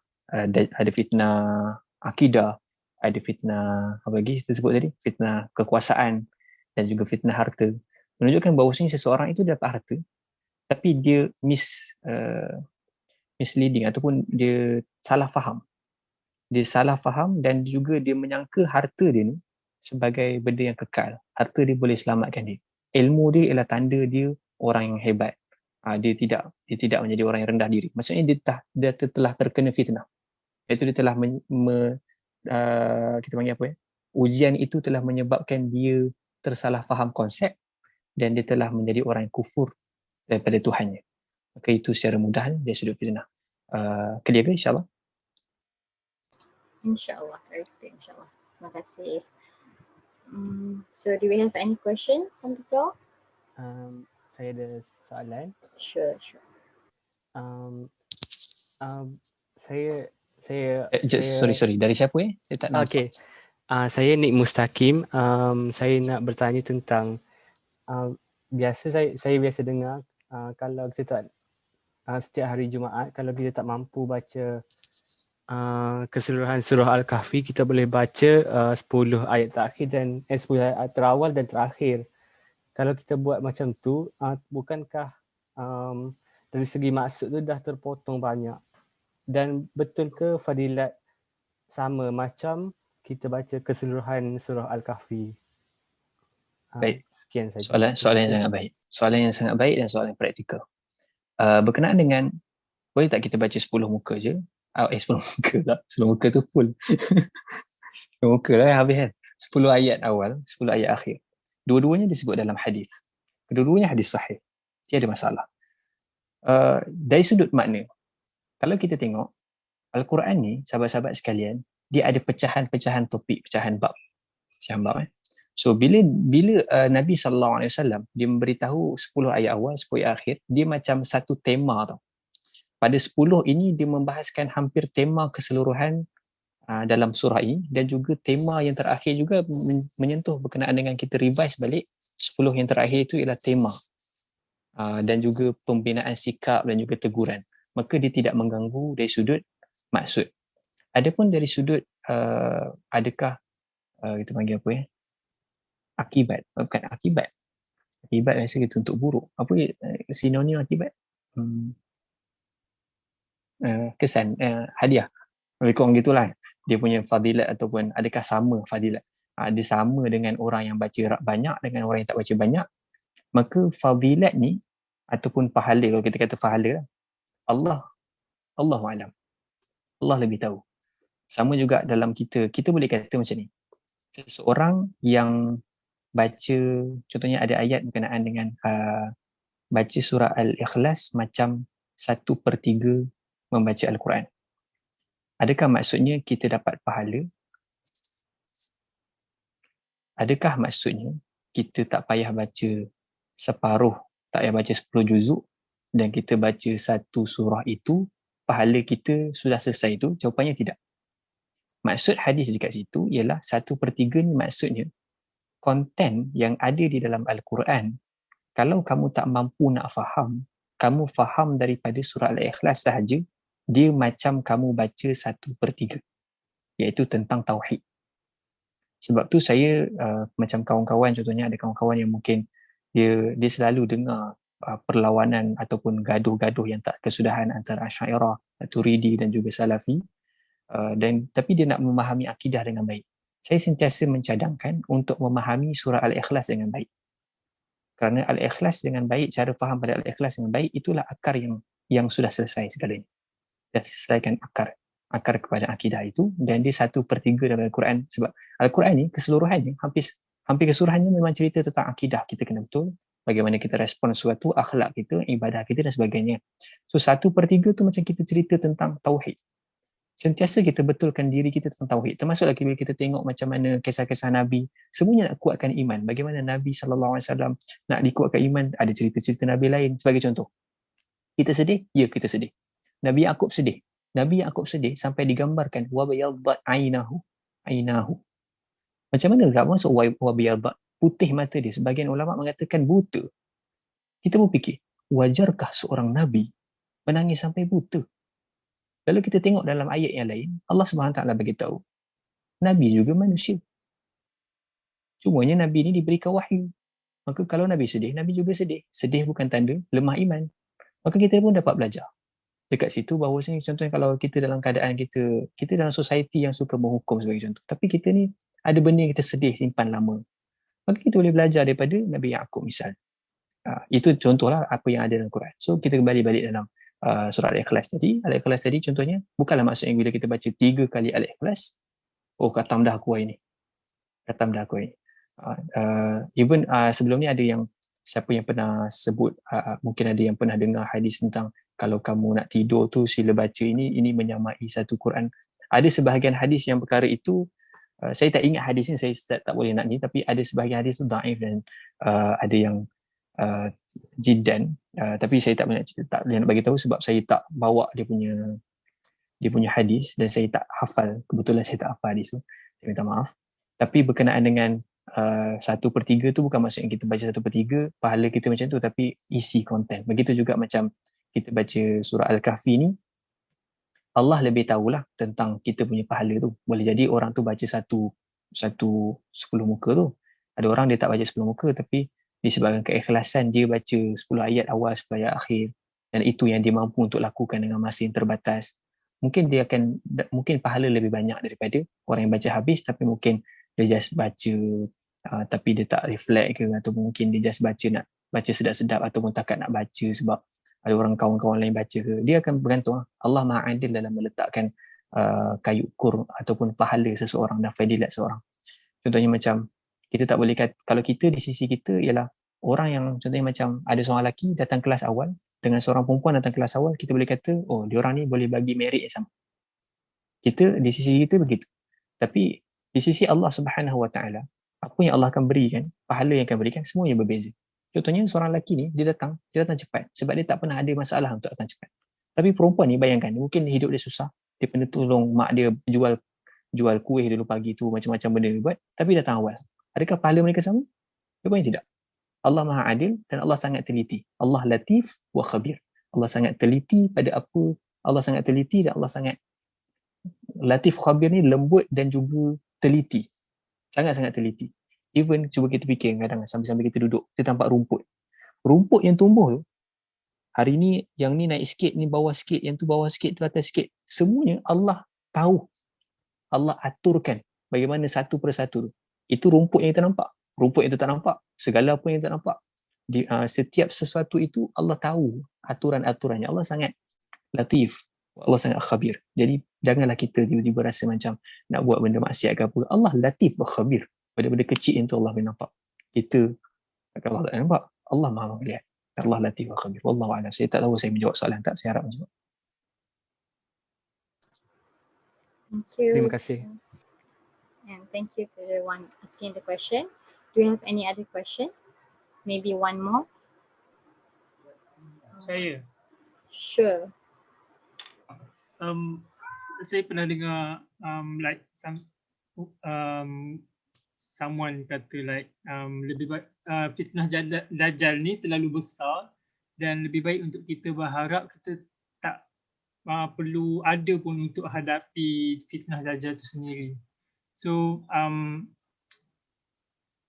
soalan saya, adakah orang yang dah meninggal sebelum kedatangan dajjal dah terselamat daripada fitnah dajjal? Dan kalau betul, adakah sepatutnya untuk kita berdoa untuk dimatikan sebelum kedatangan dajjal sendiri? Soalan yang baik dan soalan yang banyak dalam satu kata-kata. Okey. Okey, berkenaan dengan orang dulu dimatikan, tak jumpa dajjal. Kita tak matikan lagi. Ada kemungkinan jumpa dajjal? Boleh jadi. Wallahu alam, tak tahu. Sebab kita tak tahu mati bila.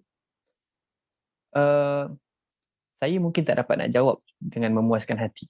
Sebab perkara ini, sebab memang takkan, saya rasa kalau tanya orang lain pun mungkin tak dapat nak puas hati sangat kot. Sebab satu, isu dajjal ialah isu ghaibiyah. Isu ghaibiyat. Perkara-perkara yang ghaib, maka ada sekadar yang kita tahu saja. Orang-orang yang meninggal dahulu, walaupun kita katakan dia mungkin terselamat daripada fitnah dajjal, tapi dia juga tidak terselamat dalam kehidupan yang penuh fitnah. Sebab dajjal dia akan datang dalam satu fitnah yang sangat besar. Tapi sebelum dia datang, dajjal, sebelum dia datang, kehidupan kita sudah ada fitnah yang bersifat dajjal lah. Itu pun guna istilah dajjal dekat orang, mendajjalkan seseorang. Dajjal pun dah jadi satu fi'il. So, satunya ialah kita tak boleh nak kata orang tu, kita boleh katalah orang tu selamat daripada tak jumpa dajjal. Jadi kata selamat tak jumpa dajjal. Tapi kita tak boleh nak kata berkenaan dengan adakah dia selamat daripada fitnah, tak selamat fitnah.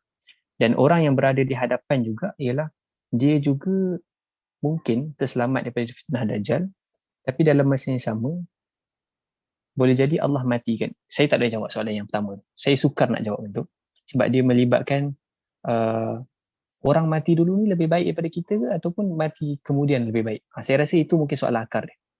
Sebab kalau orang mati kemudian, sama juga nanti ada orang cakap, oh jadi kalau orang macam ni, okay, dia persoalan yang dia akan jadi berselirat sikit. Saya minta maaf sebab saya tak sempat nak susun. Contoh kalau kita tanya, orang yang mati dulu, dia okey lah, dah selamat daripada Dajjal. Kita belum tentu lagi, kita boleh jumpa Dajjal. Ada satu lagi persoalan, orang dulu teruk lah dulu. Dia masuk kubur dulu, mesti kena azab kubur gila-gila. Orang yang kacau hujung-hujung dah masuk kubur, sikit je kena azab kubur, waktu dah pergi kat hisap. Macam mana? Okay? So, bahagian kubur tu, kita boleh jawab berkenaan dengan kubur, dia tak ikut masa relatif kita. Dia tak ikut masa kita. Allah.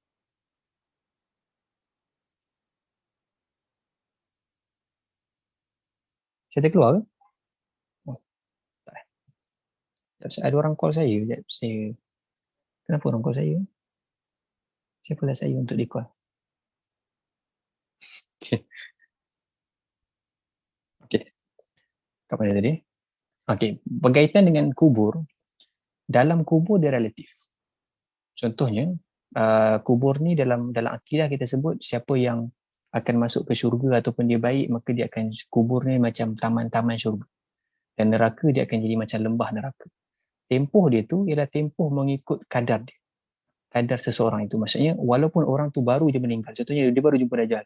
Lepas tu dia jumpa dia meninggal. Bila dia meninggal, adakah azab, contohnya dia kena azab kubur. Orang ni layak kena azab kubur. Adakah azab kubur dia lebih ringan daripada orang yang dulu kena azab kubur? Jawapannya tidak. Allah Maha Adil. Allah akan susun masa seseorang itu relatif mengikut orang tu sendiri. Dia tidak akan masa yang sama, contohnya orang masuk dulu lama ke tidak ke. Tapi berkenaan dengan fitnah Dajjal, saya tak dapat jawab lah. Adakah orang yang jumpa ataupun orang yang kehidupannya, kehadapannya lebih untung ataupun tidak, wallahualam. Sebab dia berkaitan dengan untung ataupun tidak, ataupun untung ataupun rugi kehidupan seseorang itu tidaklah bergantung kepada dia jumpa Dajjal ke tidak, tapi kehidupan dia macam mana dia urus kehidupannya. Kemudian datang soalan yang kedua, iaitu boleh tak kita doa untuk minta mati? Jelas dalam hadis kata tak boleh. Clearly dalam hadis memang sebut tak boleh nak minta mati, tapi boleh untuk kita minta mati dalam keadaan apa? Sebab kalau kita minta mati sekarang, yakinkah kita kematian kita itu lebih baik kalau kita tak mati waktu tu? Kita pun tak tahu waktu mati mana yang paling terbaik untuk kita. Sebab tu kita sentiasa memohon kepada Allah Subhanahu Wa Taala berikan keberkatan pada umur kita. Boleh jadi ada orang itu umur dia panjang tapi berkat tak ada. So dia macam meninggal lambat tapi dia akhirnya hidupnya mungkin tak begitu baik. Tapi ada orang umur dia pendek tapi penuh dengan keberkatan, maka hidupnya baik. Jadi saya kira itu saja yang saya boleh jawab. Saya tak tahulah saya boleh menjawab ke tak. Mungkin yang pertama tu tak puas hati. Saya tak puas hati lah Imran. Saya tak jawab. Saya minta maaf. Saya penuh dengan kelemahan. Saya cuba untuk cari jawapan. Kalau saya mampu dan jelaskan dengan lebih baik, saya akan jawab pada sesi yang akan datang. Tapi yang kedua tu memang tak bolehlah untuk minta mati. Sebab kita tak tahu yang terbaik untuk kita. Wallahualam.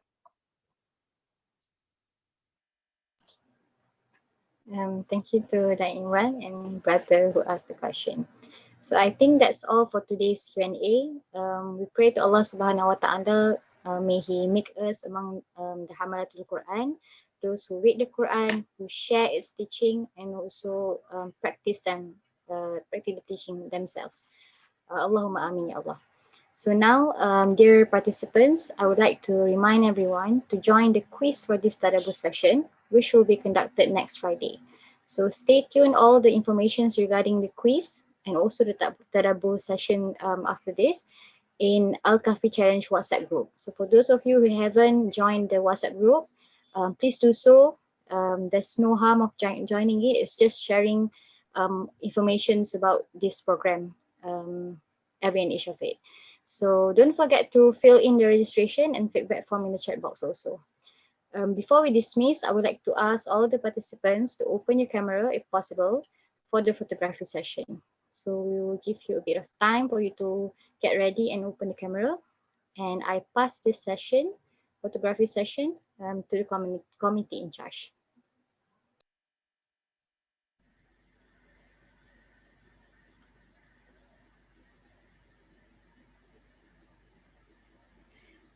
Bismillahirrahmanirrahim.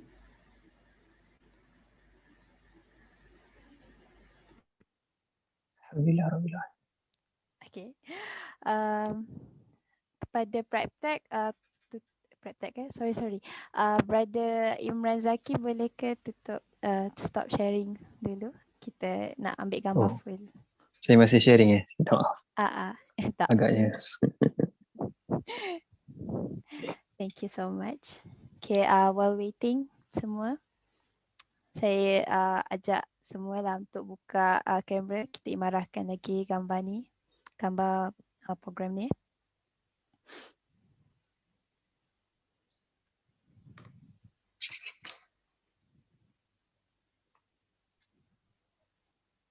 Okay, ni je ke? Alright. Okay, bismillahirrahmanirrahim. Okay, 1, 2, 3. Okay, one more. 1, 2, 3. Alright, thank you semua. Okay, jumpa lagi. Assalamualaikum warahmatullahi wabarakatuh. Thank you to everyone. So we have now come to the end of our program. We'd like to thank Dr. Imran Zaki again, and to all of you for spending your time with us this evening. Don't forget to join the second, third and fourth series of Tadabbur Kahfi, and also to try your best for the quiz for Tadabbur session, for there will be some prizes for those who are, for the lucky ones, inshallah. So on behalf of the organizing committees, I would like to apologize for any and every shortcomings that happened today. And with that, we end our Tadabbur session today with the recitation of Surah Al-Asr and Tasbih Kafarah.